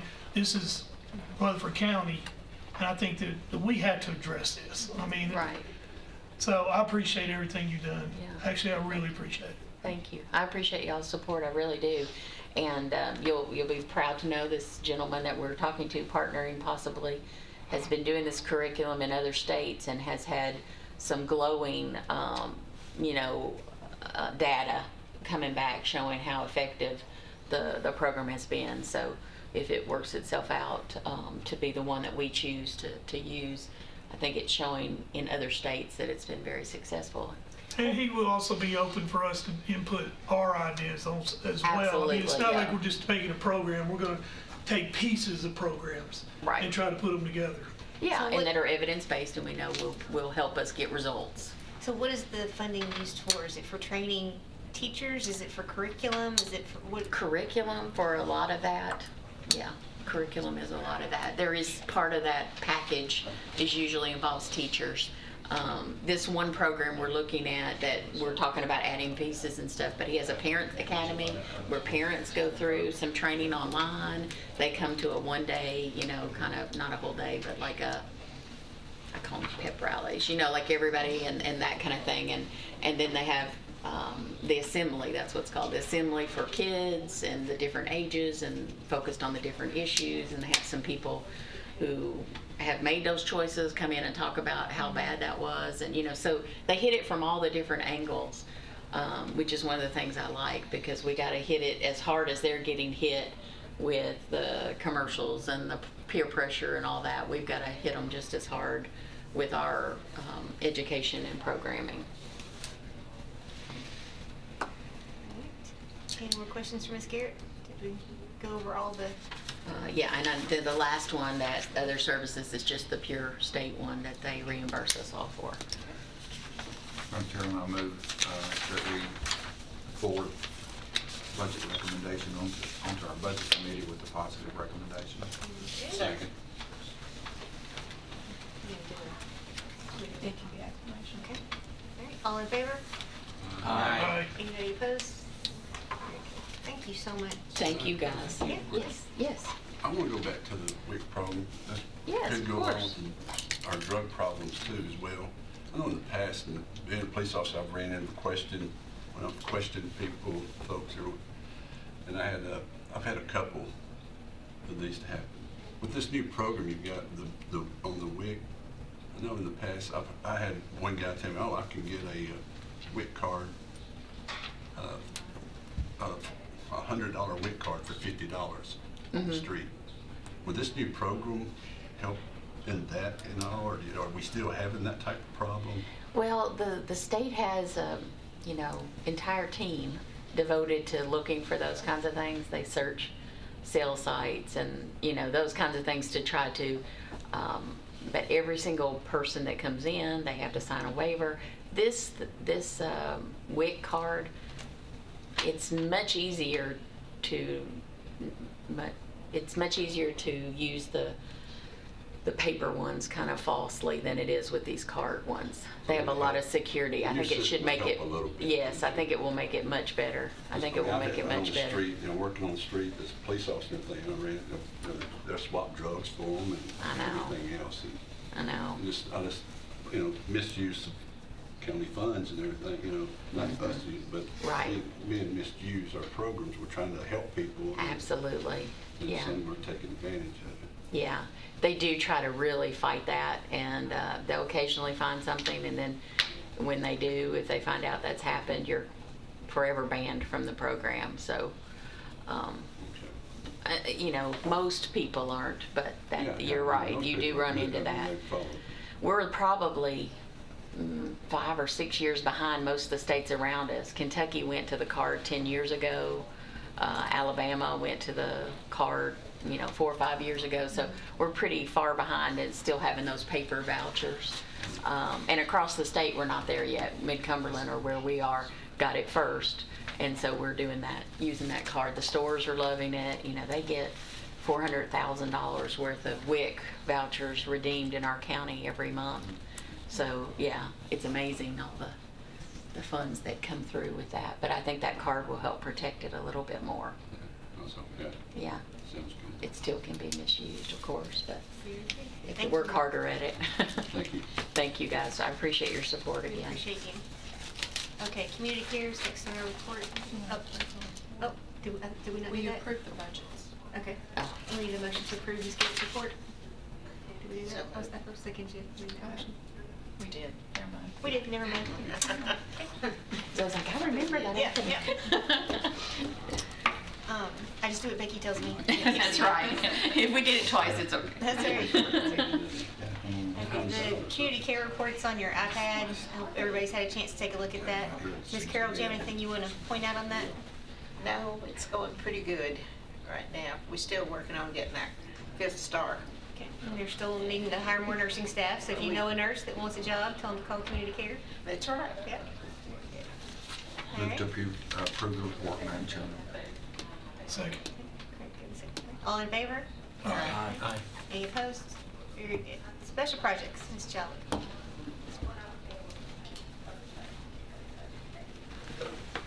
Don't worry, Teresa, we're not gonna leave. Okay, on page 4, I've added to the Rock Springs Elementary Edition, the $11,050,000 future, that we're going to do a future bond issue for, with $9.5 million in construction budget, $800,000 in FF&E, and $750,000 in site development. And then on page 5, you've got your Christiana multi-school campus, where you've got your design fee of $1,155,000. The elementary school site, $4,500,000. The middle school site, $1,500,000, and the high school site, $2 million. And that's the main things I've changed to this one from the previous reports. Any questions for Ms. Jolly? Is this the $9 million, Mr. Chairman, that we approved and Yes. budgeted finance in our last commission meeting? Yes, that's the site prep. Have we signed a contract on that land?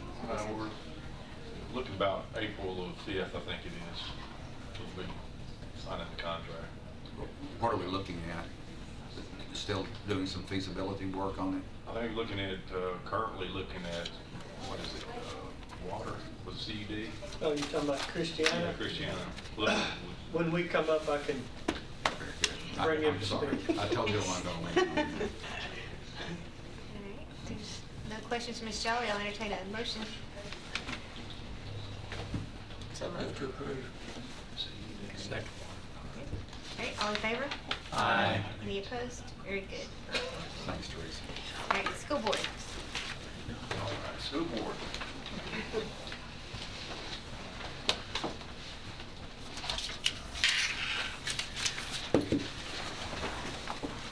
Okay. Well, good evening, everyone. Okay. That number there, that 164.17 and 147, those are the ones that have the aptitude and the interest. Just in case you I mean, it's real low, but this is a good data right there. All right, we first have an amendment to the general school budget, purpose school budget. We have our current student management system that we have is not going to be functional going forward.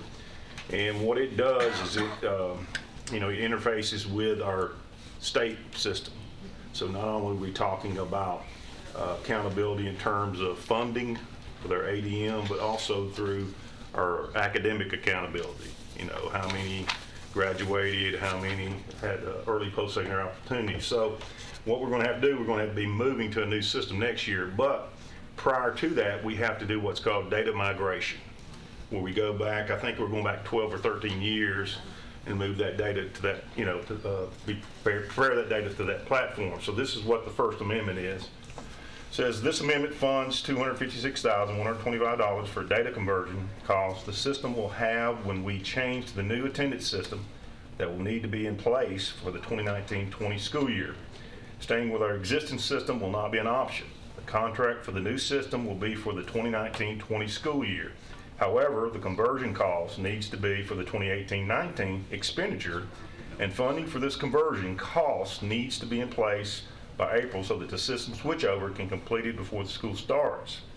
The funding for this source is unexpended, but already budgeted dollars for our OJI program account 72310-513. The conversion cost will be in addition to the account 72110-399, attendance contracted services.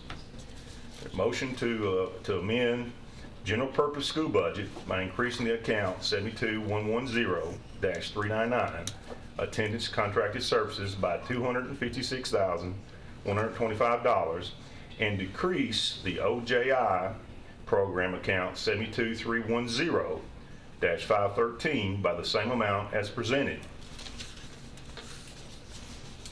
Any questions on that? Just the the on-job injury budget line, how can we fool around with that?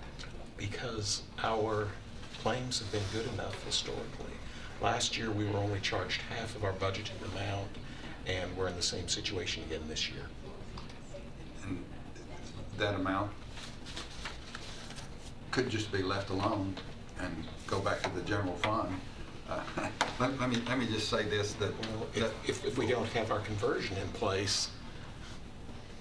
Right, by April. Yeah. That's the date. So the previous software that we are using this year was acquired by another company. We are getting marginal support this year, and it ends. We didn't know that this conversion was going to happen at this time of the year when we did the budget last year. We did not, no. Kind of like when we did with the sheriff's system and so on, going from a different record management system. Anytime you go from one system to another, there's a data conversion process that has to take place. Basically, we were led to believe last year our current provider was going to stay in place. They were bought out by another firm. Larger firm, right. But what that larger firm did is bought them out to reduce the competition in another area. They bought out our carrier, and then halfway through the year, they told us, oh, by the way, we're not going to do this next year. Right. We've been using, and the carrier we had we're limited, the state only approves a certain amount of carriers. So that was one of the approved carriers. When they were bought out, the state approved it for them to be bought out and continue to do so, but the company chose midstream not to continue the service and kind of left us holding the bag. Jeff, is that normal for us? Do we usually fool around with that? OJI?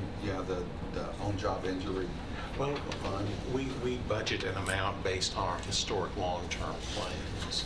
And when Lisa's gone back and looked at the claims the last 2 years, she has lowered the GPS contribution. So you've lowered your budget request the last couple of years? Oh, no, I kept the same budget request because we didn't know where the claims would be. And I have asked her if she thinks I should lower next year's request. She hasn't given me an answer yet. But we're looking at that. Yeah, we can have 1 or 2 major claims that would really distort. Rather, knock on wood, we haven't. That's the reason it makes me nervous. Right. We're in good shape on our reserves. Yes. those are tracked, the school boards are tracked separately, and we're in good shape. No, the deal is, we can prepare for and budget expenses like the new attendance program, but it's hard to budget and prepare for injuries, accidents and injuries. Right. And I just hate to see us fool around with that. But our reserves appear to be in good shape. If last year, this half went to ending fund balance, this year, I thought y'all would be like this source better than unapproved ending fund balance. It was A or B at this Right. point. So it's like an internal borrowing, basically, is what you Yeah. get. Yeah. I move to approve. Did you have a question? Okay. Who did you second? Mr.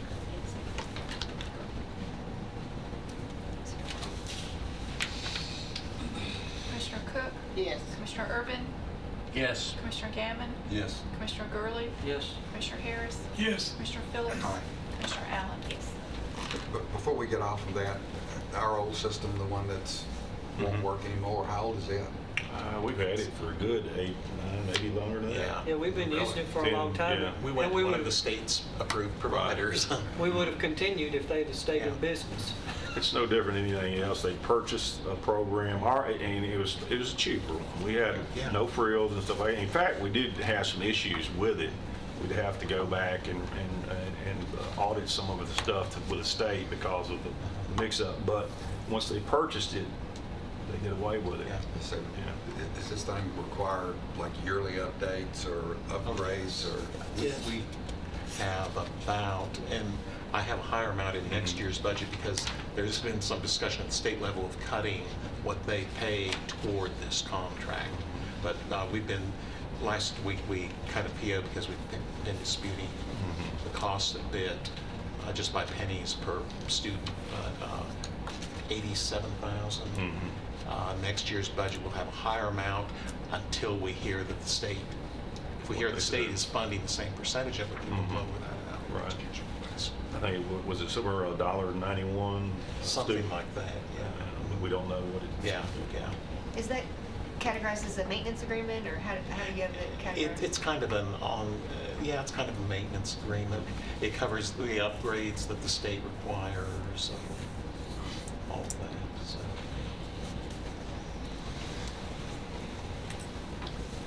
Okay, we ready to move on? Okay, the next one is a capital projects request change. Primarily, its maintenance is requesting reallocate $500,000 in capital project funds for a chiller replacement for Central Magnet to Blackman High School.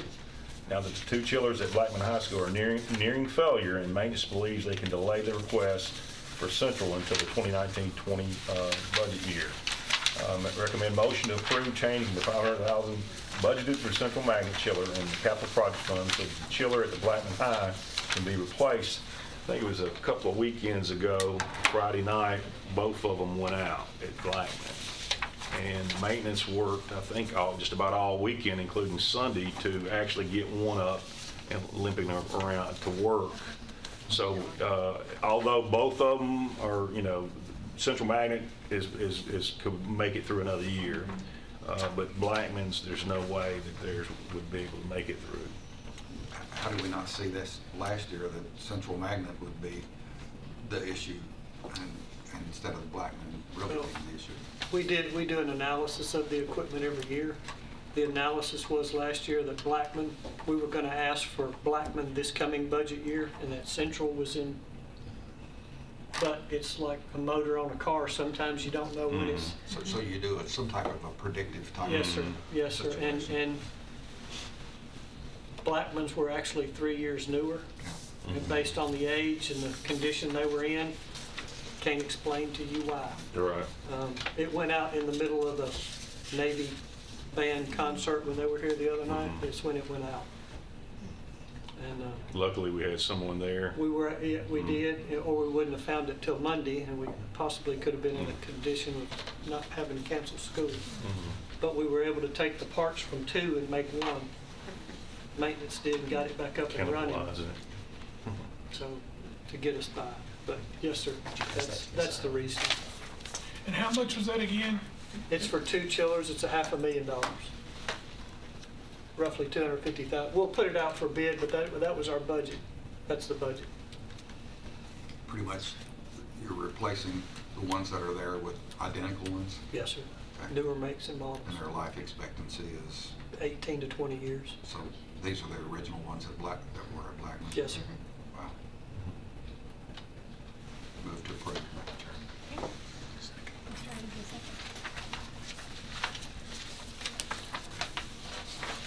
Any questions or discussion before we vote? Commissioner Cook? Yes. Commissioner Irvin?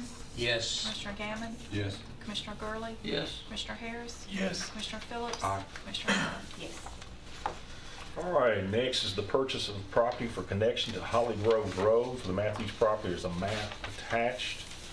The county commission has approved purchase of the Matthews property in Walker Hill for a new multi-school site. It would be beneficial for ingress and egress to the site to have secondary access points to the site from Holly Grove Road.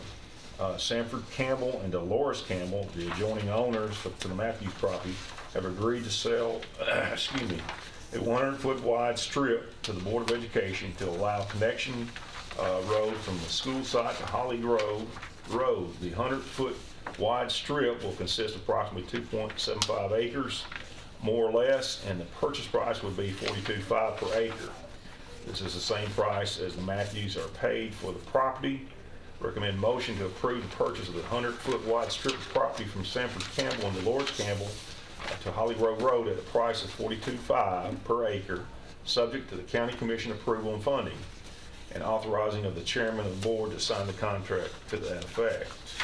I have a question on that. We're going through the Campbell's property to get to Holly Grove. That's correct. Well, this will be our property. They will not be able to access. Is there going to be anything in the contract that they will not be able to access? That will be a private road, and they will not be because otherwise I see the county building a road for them to come in there and develop the property and have access off of. At this time, it would be a private county road. I mean, it'd actually be a school board road. If we make it a county road, then they can't access it through development. Yes, that's what I'm saying. Will it be a private road? It's From a what road. I understand, Red Hawk That's correct. is a private road. It'll be Even though just- it's used by the public, it is a private road. That's what It's not this would be. maintained by the county or the town of Smyrna. And this would be the same way, Yes, because sir. like I said, I kind of see that, Right. okay, I'm going to do you a favor and sell you Right. 2-point-something acres of property for $40-something thousand an acre, and then I'll build houses along this road. Because you did that, it makes it more accessible. I just want to make sure that's not. Private road. He It said will be a Smyrna. private This road. is not Smyrna. I think he was talking about Red Hawk Parkway. Yeah, Oh, it's- yeah. In Smyrna, Okay. similar, it's a school board road. It's a school board road. Yes, sir. It's a private road. Commissioner Wilson, the same way? Yes, the one at Wilson Elementary is the same one. So is the construction of this road going to be put into the budget of the new school that's going there? It will be part of that So it'll be budget, part of yes. the building? Right. Yes, sir. So when we vote on that, we got this road included? Yes, sir. Okay. I make a motion to approve. Any questions? Mr. Grove? I'd like to add an amendment to that road, that this road be a private road, school board road.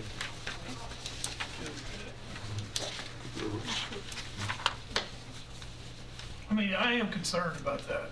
I mean, he makes a very good point. Yeah, I think you're absolutely correct.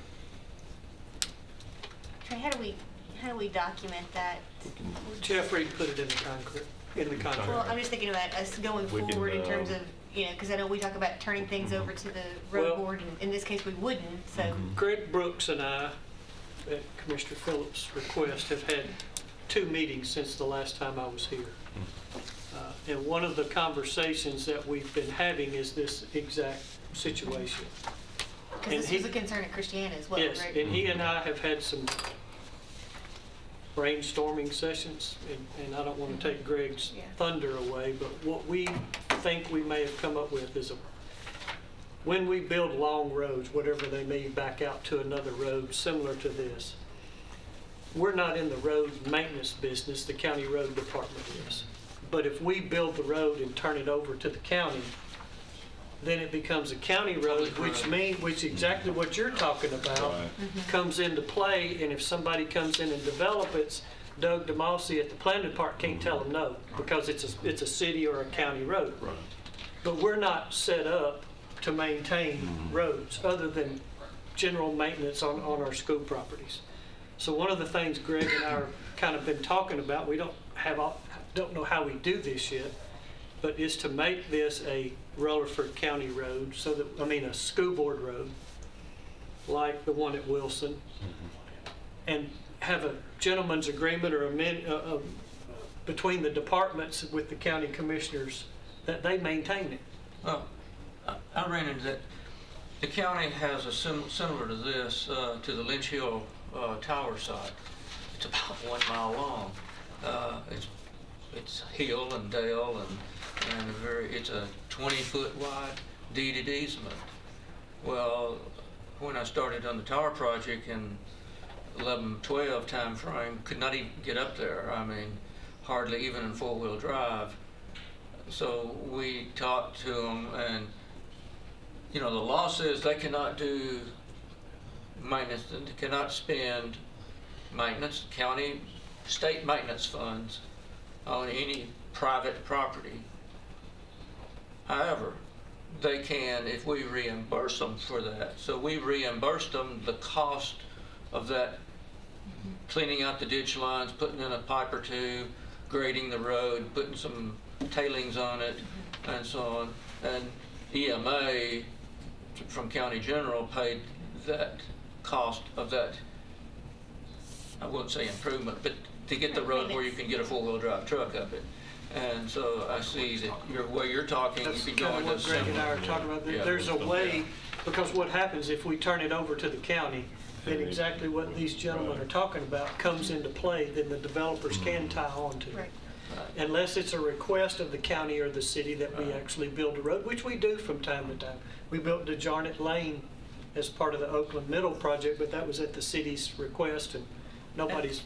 And if things change and sewer develops and a developer is developing, bringing sewer out here and something that would benefit the county, that we might want to allow that, then that's something that probably would be a future school board and a future commission somewhere down the road, 10 years from now or so, that sewer's out there and it makes sense that the developer develops this and we turn this over to the county at that point in time. But right now, it doesn't make sense to do that. So I've made my amendment. I guess we vote on the amendment first. We'll vote on the amendment first. Yeah. Everybody understand the amendment? Keep it a private road? Okay.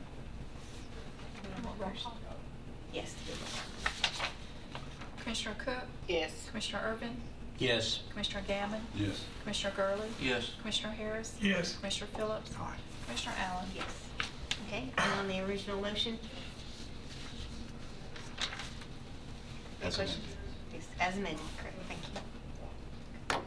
Commissioner Cook? Yes. Commissioner Urban? Yes. Commissioner Gammon? Yes. Commissioner Gurley? Yes. Commissioner Harris? Yes. Commissioner Phillips? Aye. Commissioner Allen? Yes. Any questions? Christiana property. We had a question on that. You were starting to ask a question about Christiana? Christiana property a moment ago, and I was going to finish or try and answer your question. Did everyone get this memo from Mr. Brooks today? I haven't checked the email today. What does it say? We all got it. It looks like it came to all of us. And let me just kind of read it. It's from Greg Brooks, and it said, "I've recently been tasked with deciding what road improvements would be necessary to facilitate the proposed school campus in the Christiana area, as well as the cost associated with these improvements." That's what we asked him to do last month. One of the many things to be considered is the right-of-way necessary to make these improvements. Once this has been established, a conceptual plan must be developed and a public meeting must be held, and that's through the planning department, I believe. Okay. This cannot happen prior to the April 11th full commission meeting. Therefore, I'm suggesting that the inspection period, which I've heard mentioned, Mrs. Gregg, I've heard mentioned, expires on March 30th, 2019, will have to be extended at least once. And I'm going to put that in form of a motion, that we extend the inspection period 1 month or till the end of April to allow Superintendent Brooks to complete his conceptual plan of necessary road improvements on the Christiana property, and that we not sign the contract until that inspection period has been completed, including Superintendent Brooks. Is there a second on that? Second. Discussion? Is that gonna mess up the contract on the land? Well, if you I know. do What that? time frame are we talking about? A month. So we're talking about You said earlier that you're... April 5th. April Yeah. the 5th. And So we're talking about May the 5th? I want to extend it to, actually, this memo said it expires on the 30th. And my motion would be to extend it till the end of April. Gotcha. 30th, right. That's what he said he needed to get his conceptual plan together and associated cost that goes with it. Any other comments, discussion?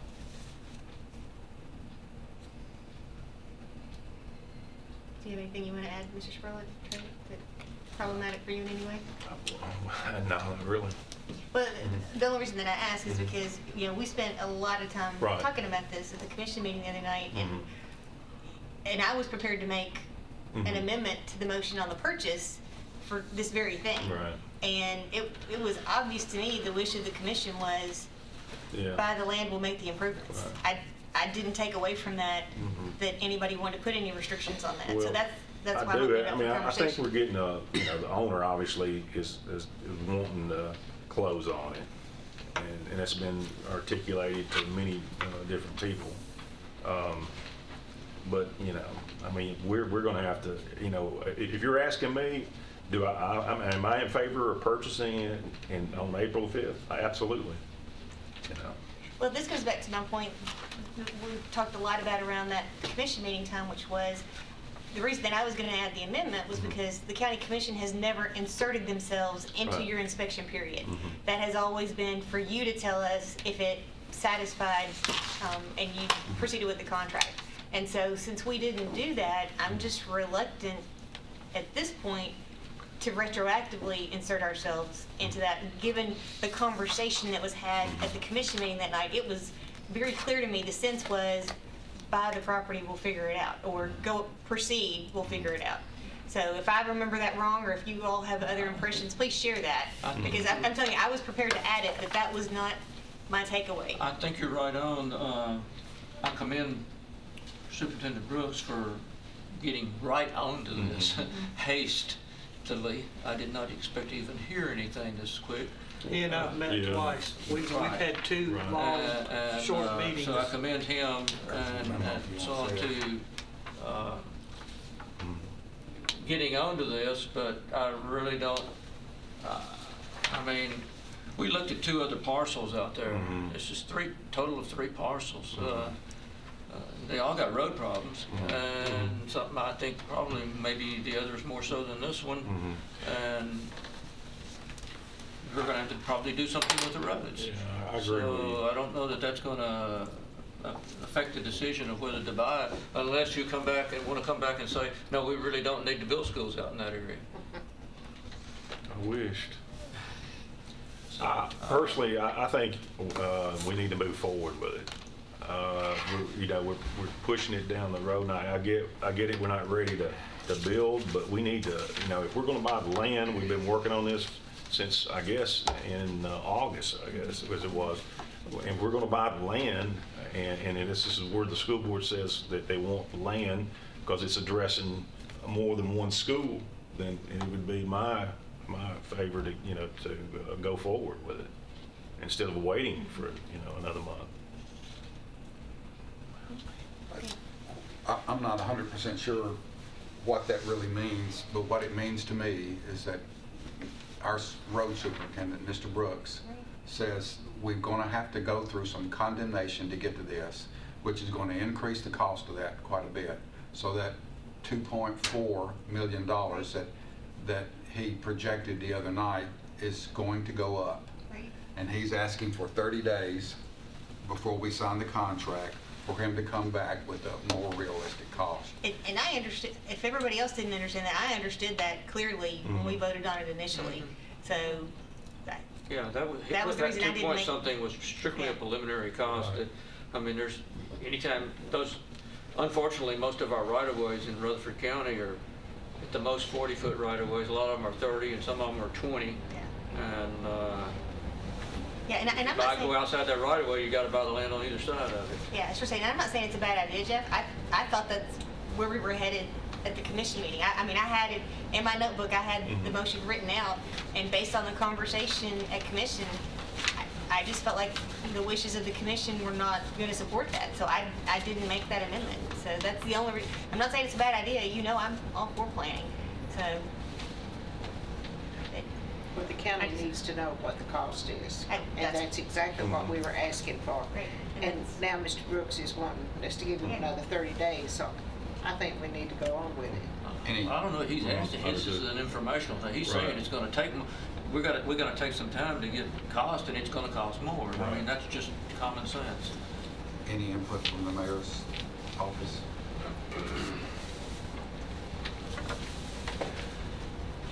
Of course, Mr. Brooks, he sent that out today. Michael, our engineer, has some concerns as well in talking, and of course, he's at Disney World this week on spring break. He's finding after they've run elevations on that there's no soil. So that's what he told me. You all, so that means that there's not enough soil to do a step system, which means that you're going to have to bring in sewer. That's a whole We nother. had a due diligence report that was included on the land. Okay, well, I think there's enough confusion with this report that he sent out, and with Michael not being here, a 30-day, I thought it was a 30-day free look before I have to sign that contract, or you all sign the contract, whoever. The inspection That is a much period more is. serious issue. Yeah, well, yeah, just what Mr. Reed had expressed to me was that we had an inspection period through the 30th, and we had the option of 2 30-day renewals if we needed to extend it. Sure. They were trying to get all of that done, and not have to use those, but yeah, but I do think those are there. So that's what So- Superintendent Brooks is asking for, is to exercise one of those 30-day extensions. Did we do And if I sufficient? didn't make that clear in my motion, We did. Yeah. that's We got the that's report. motion. I don't have it. You don't have it? I don't have it with me at all. Has that come up at all, Trey? Is there been any discussion about It was someone Mr. else? Clardy's intent was to tie on to the sewer. Okay. That was always. But we did have the soils tested for evidence that we could do a drip system. It's my understanding we have both options.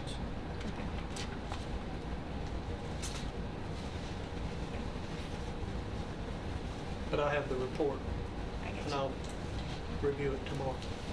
But what are some things that would cause you to say we don't want to proceed with the purchase? Is during your inspection period that you're in right now, what are some things that would cause you to say, If we were to find, buried uranium, some buried where they had Toxic buried something. toxic stuff, or as far as the soils report, the feasibility of building the buildings based on the borings and the reports that we have, it's not uncommon to any number of properties that we've dealt with in the past. There's no sinkholes, there's no, those would be the things that would make me shy away from it.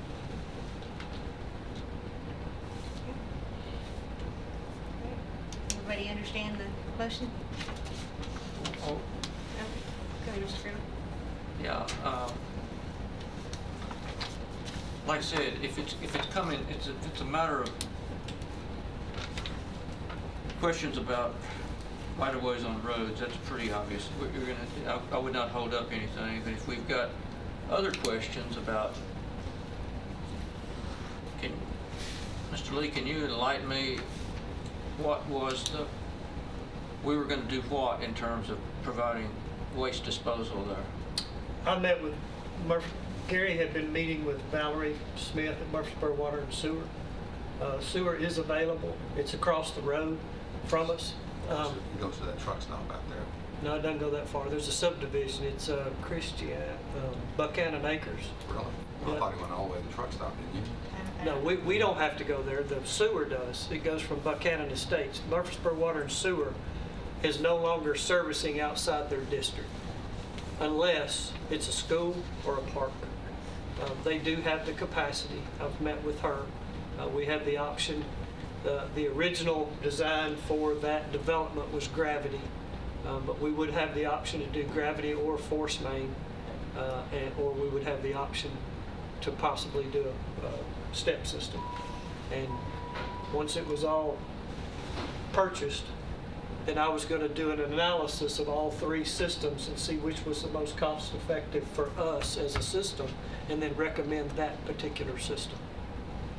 Now, to do that sewer system, there's 3 easements that would have to be purchased, but that's not uncommon for doing sewer easements that we've done in the past. So, I mean, I didn't want to recommend which way to go till we had it purchased, because it's going to take some time and some effort to do a feasibility on which system was going to be the most cost effective.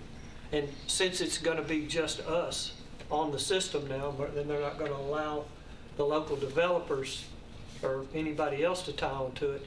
That opened up the possibility of pressure system versus gravity, and sometimes those are cheaper. Isn't there a subdivision planned around the school? Yes, sir. But Okay. they're not going to be able to tie into the sewer. Murfreesboro Water and Sewer has said no.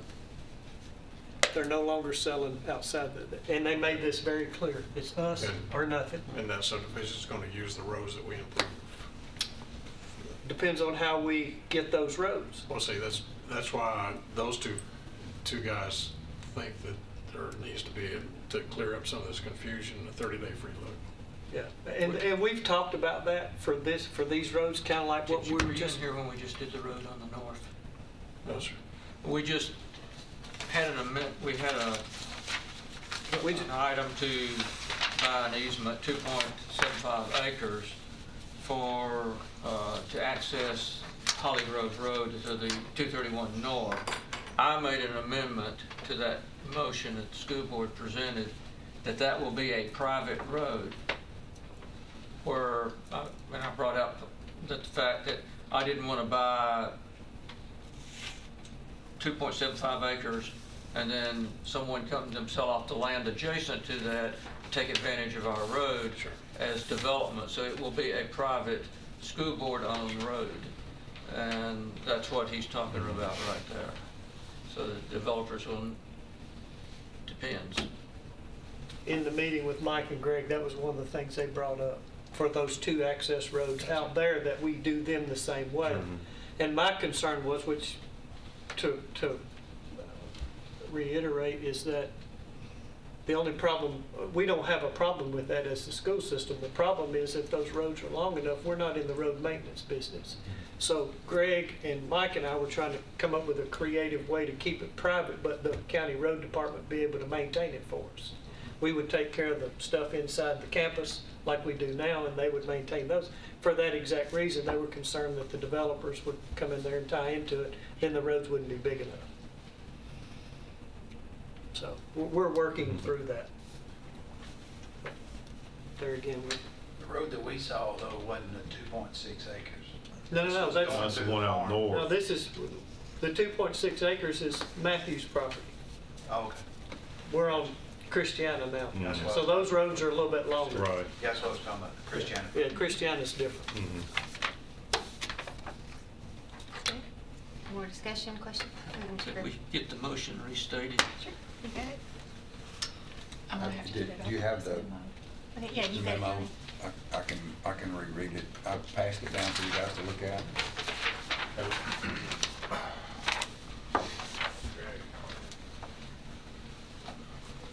It's to extend the inspection period for 1 month or until the end of April, to allow Superintendent Brooks to complete his conceptual plan of necessary road improvements on the Christiana property.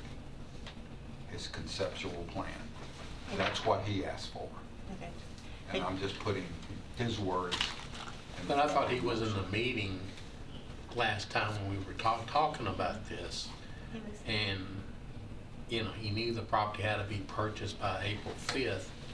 You know, why would he put out a email that, you know, messes that purchase up? I mean, because the way he was talking is the roads would maintain themselves when the builders, you know, built around it, they could offset some of the costs of the road improvements. And then we kind of agreed with, you know, we knew it was going to be a higher price.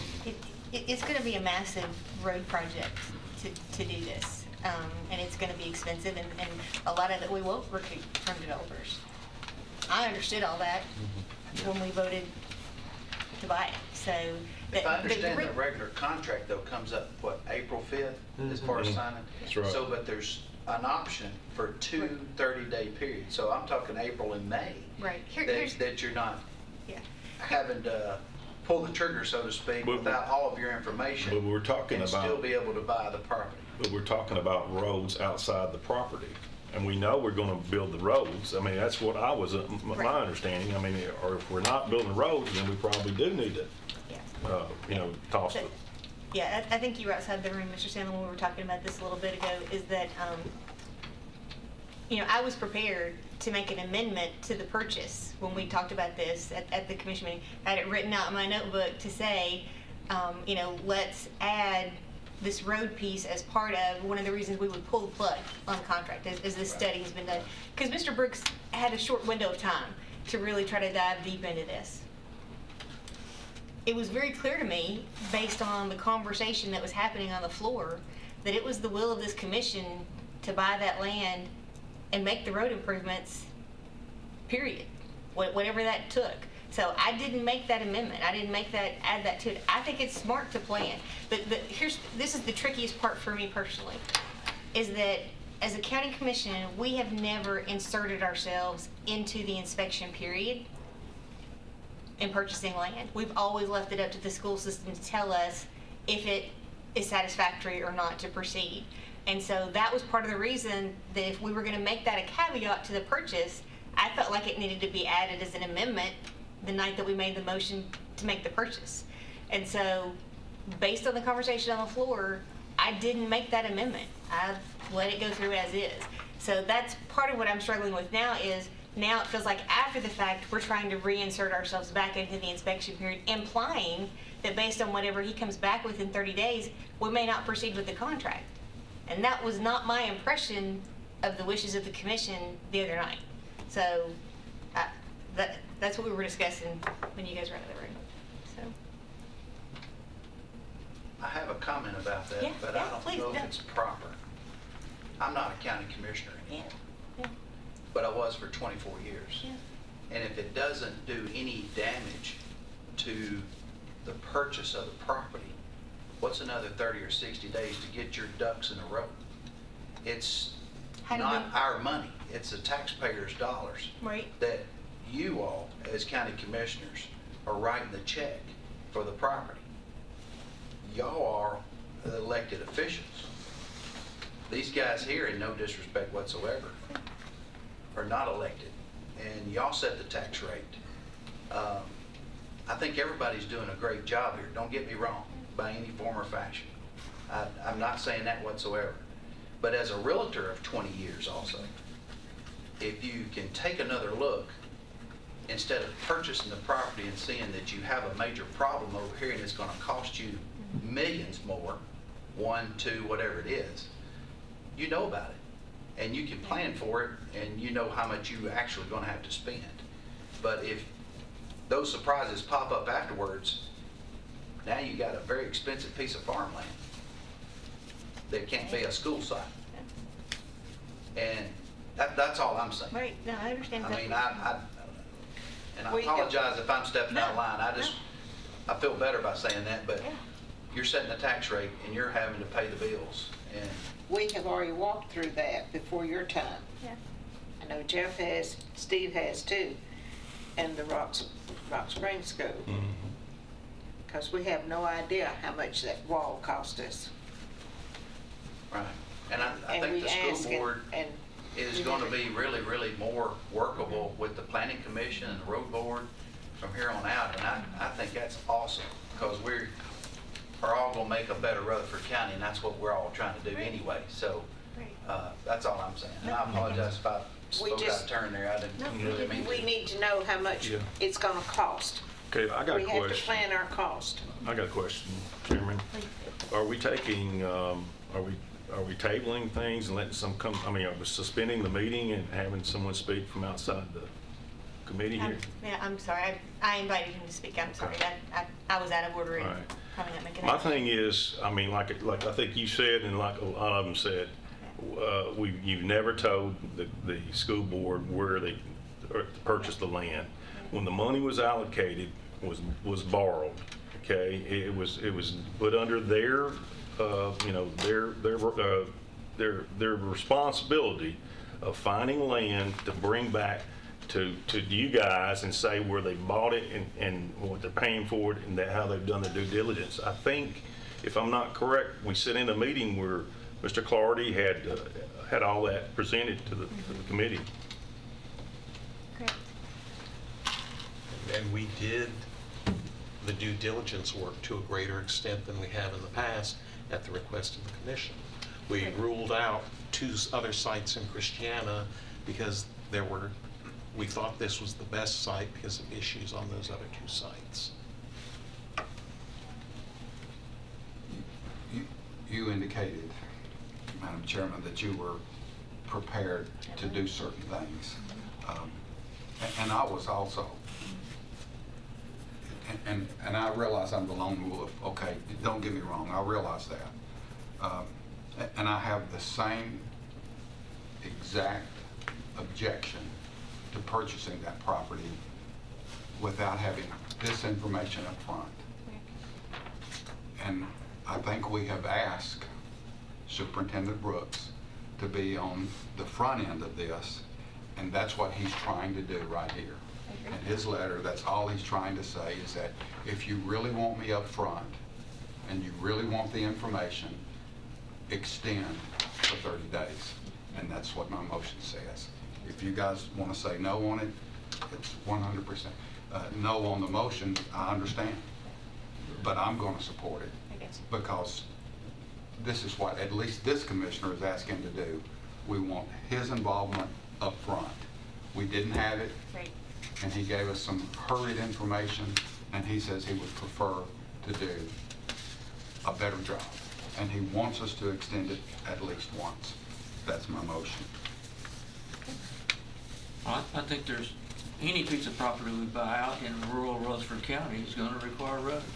I think that's just going to be part of it. I mean, the other 2 tracks, I mean, I was on that trip when we went and looked at the other 2 tracks. They got the same situation, the same narrow little road, the same distance from any, the thing is, you're getting out there, you're getting a long way from any major road. And there's no major road, not like some of the others. It's not like, well, you're gonna have to have some improvements at Walter Hill site, but you got a major road right there. You've got other sites, you've still got a major road. I think the thing is, I don't care which one you go to, we can go back and this property can wind up getting rejected, and you're still going to wind up, if you buy property Y instead of property X, you're still going to have to come up with the same thing, and it's going to cost because it is so far away. I mean, I think I knew that when we voted to do it, but if the school board says we need to build schools out there, and that's the best of the 3 properties that they've looked at, then I don't know that I can come up and do any better.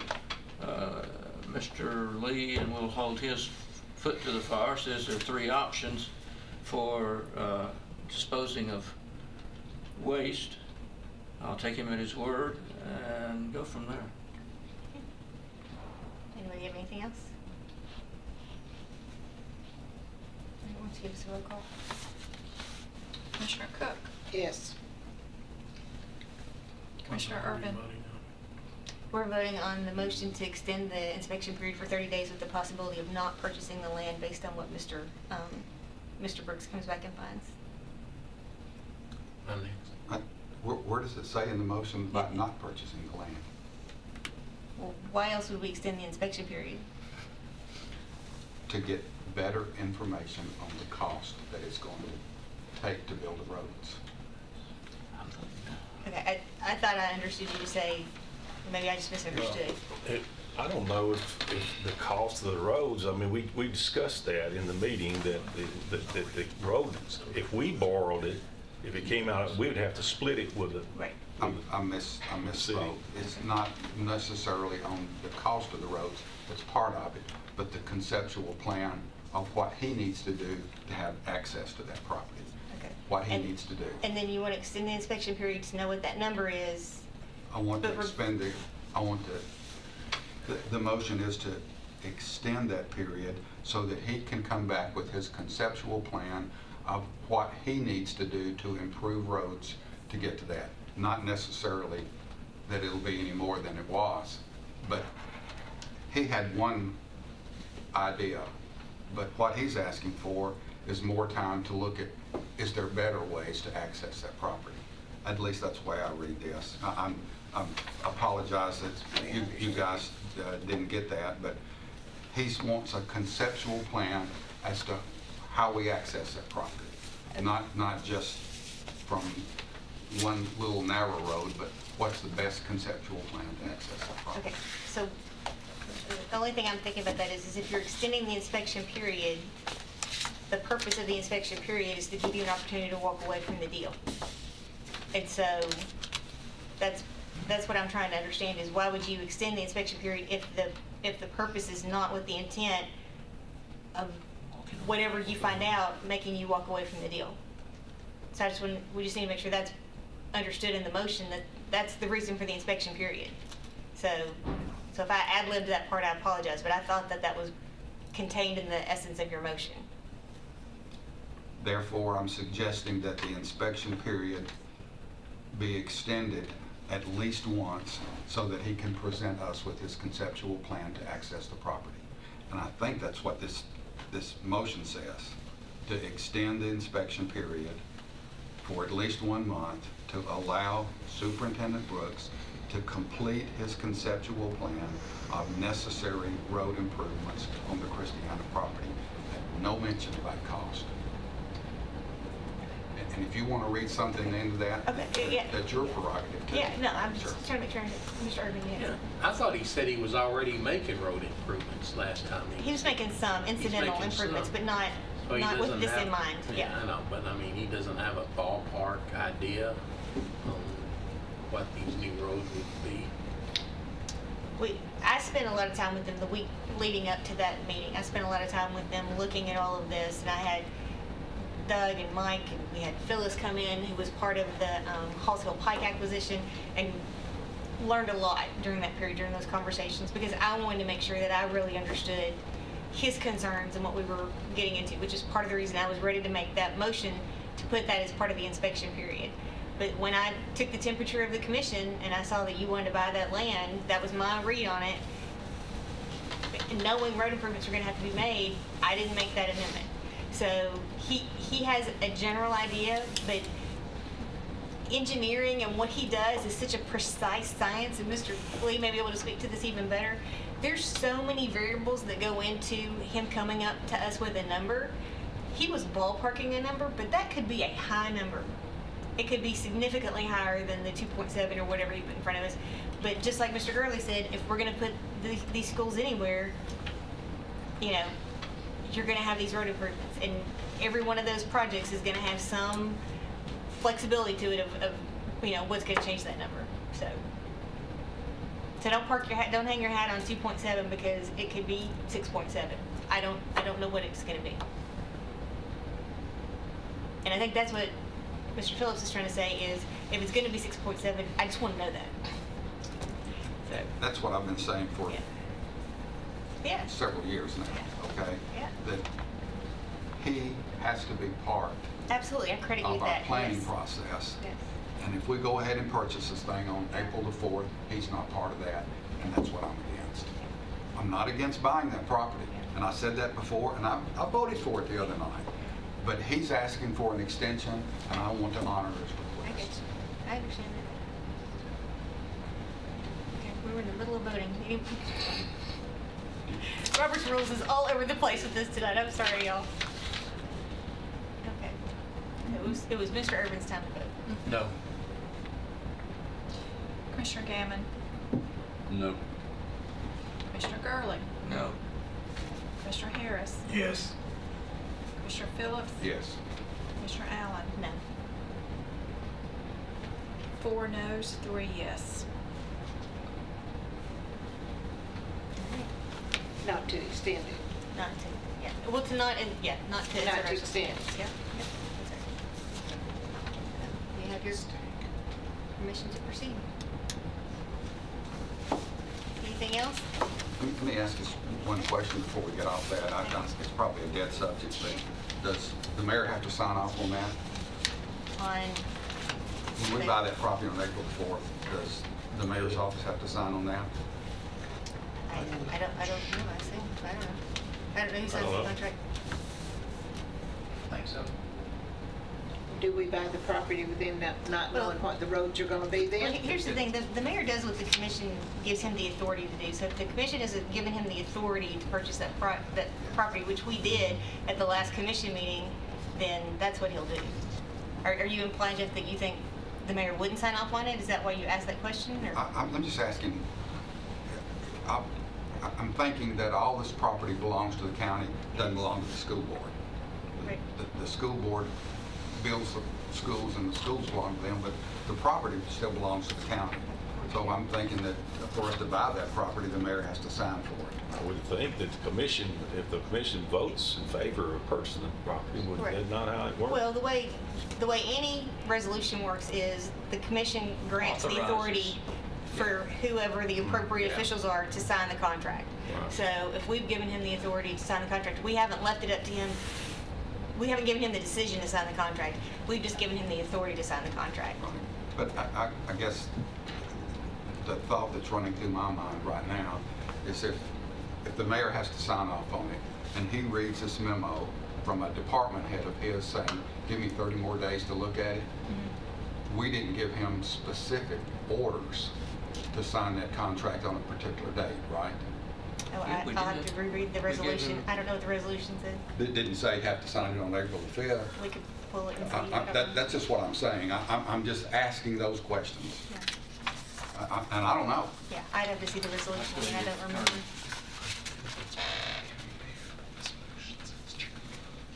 You know, the mayor is the chairman of the commission. Right. And really, I think he should sign what the commission asked him to do. But if there's not a specific date that we passed, This will go to the commission. and he wanted to extend it for 30 days, would he have the I'd have to read the resolution. I don't know how it was worded. Do you know, Jeff? No, I haven't read the resolution that went to the commission, so. I